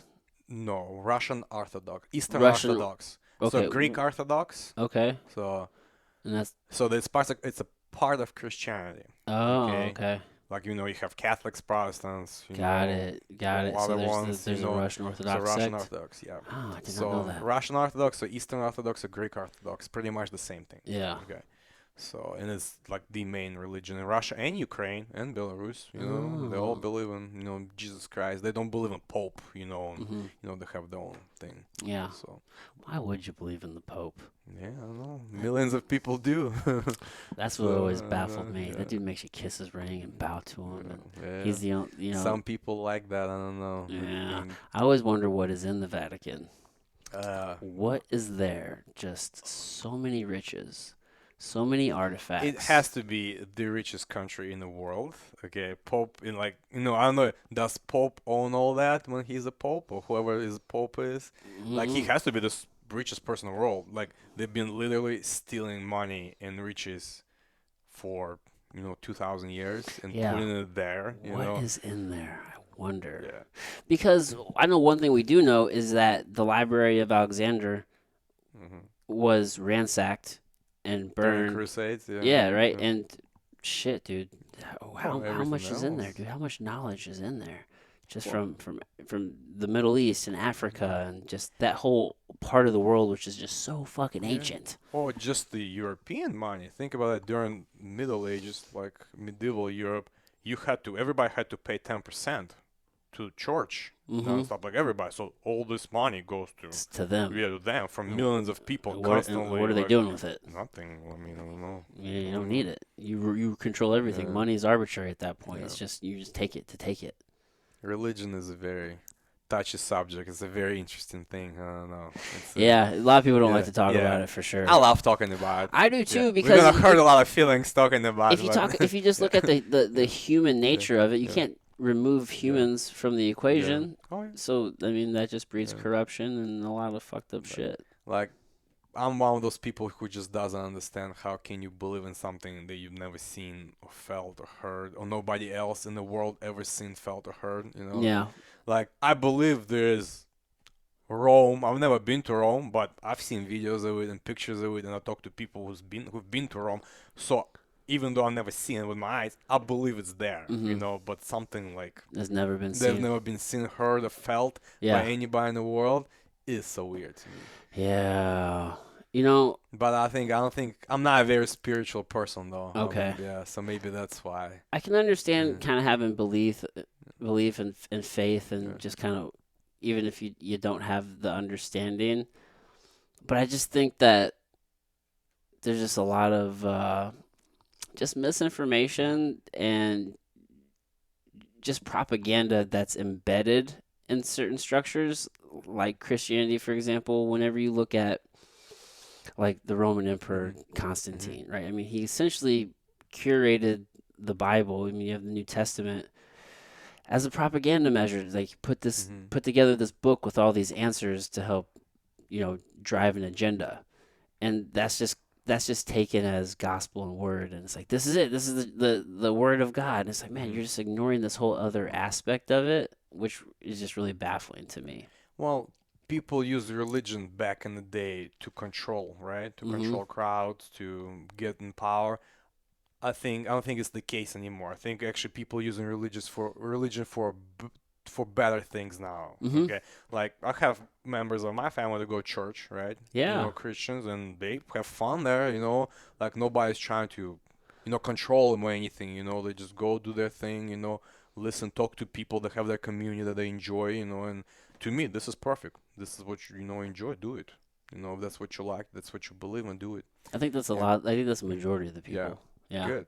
Good. But there's a lot of I hope assholes so. out there. Yeah. Well, Yeah. I think a lot of people need something to believe in. yeah. And if it makes you a better person and you want to believe in it, Yeah. then by all Yeah. means. I think a lot of people do latch to that. But yeah, Yeah. man, you just got to have some Yeah. context. Well, think about the reason religion was so popular back in the day, more popular than now, because life sucked so bad. It was so horrible, right? We're talking about, a couple thousand years ago, 3,000 years ago. People needed to believe that in afterlife Yeah. it's gonna be good, okay? Mhm. Because only very few people live good. Like everybody else lived bad, right? So they needed to believe in it, okay? That in afterlife is gonna get better. Yeah. So I'm gonna believe in this. I'm gonna believe in that God or this 10 different gods, okay? Yeah. But like now, life is not that bad, Yeah. okay? Like I think yeah, there is some truth to a lot of religions. After having some psychedelic experiences, certain things line up. I just think that when we put maybe just our understanding of it as humans, or we start putting parameters on these things, and putting structures that we call religion around these ideas and these beliefs, is when it starts going astray. But I know after having a very powerful DMT trip, it really eased my fears with death. And and then you hear about like God and heaven, and like these places that you go, mm, and sometimes I'm just wondering, and there's a lot of debate on this, it's just how much of it was just psychedelic mm. experiences that now we're trying to rationalize, and then we just built up these structures around them. What do you think is gonna happen when you die?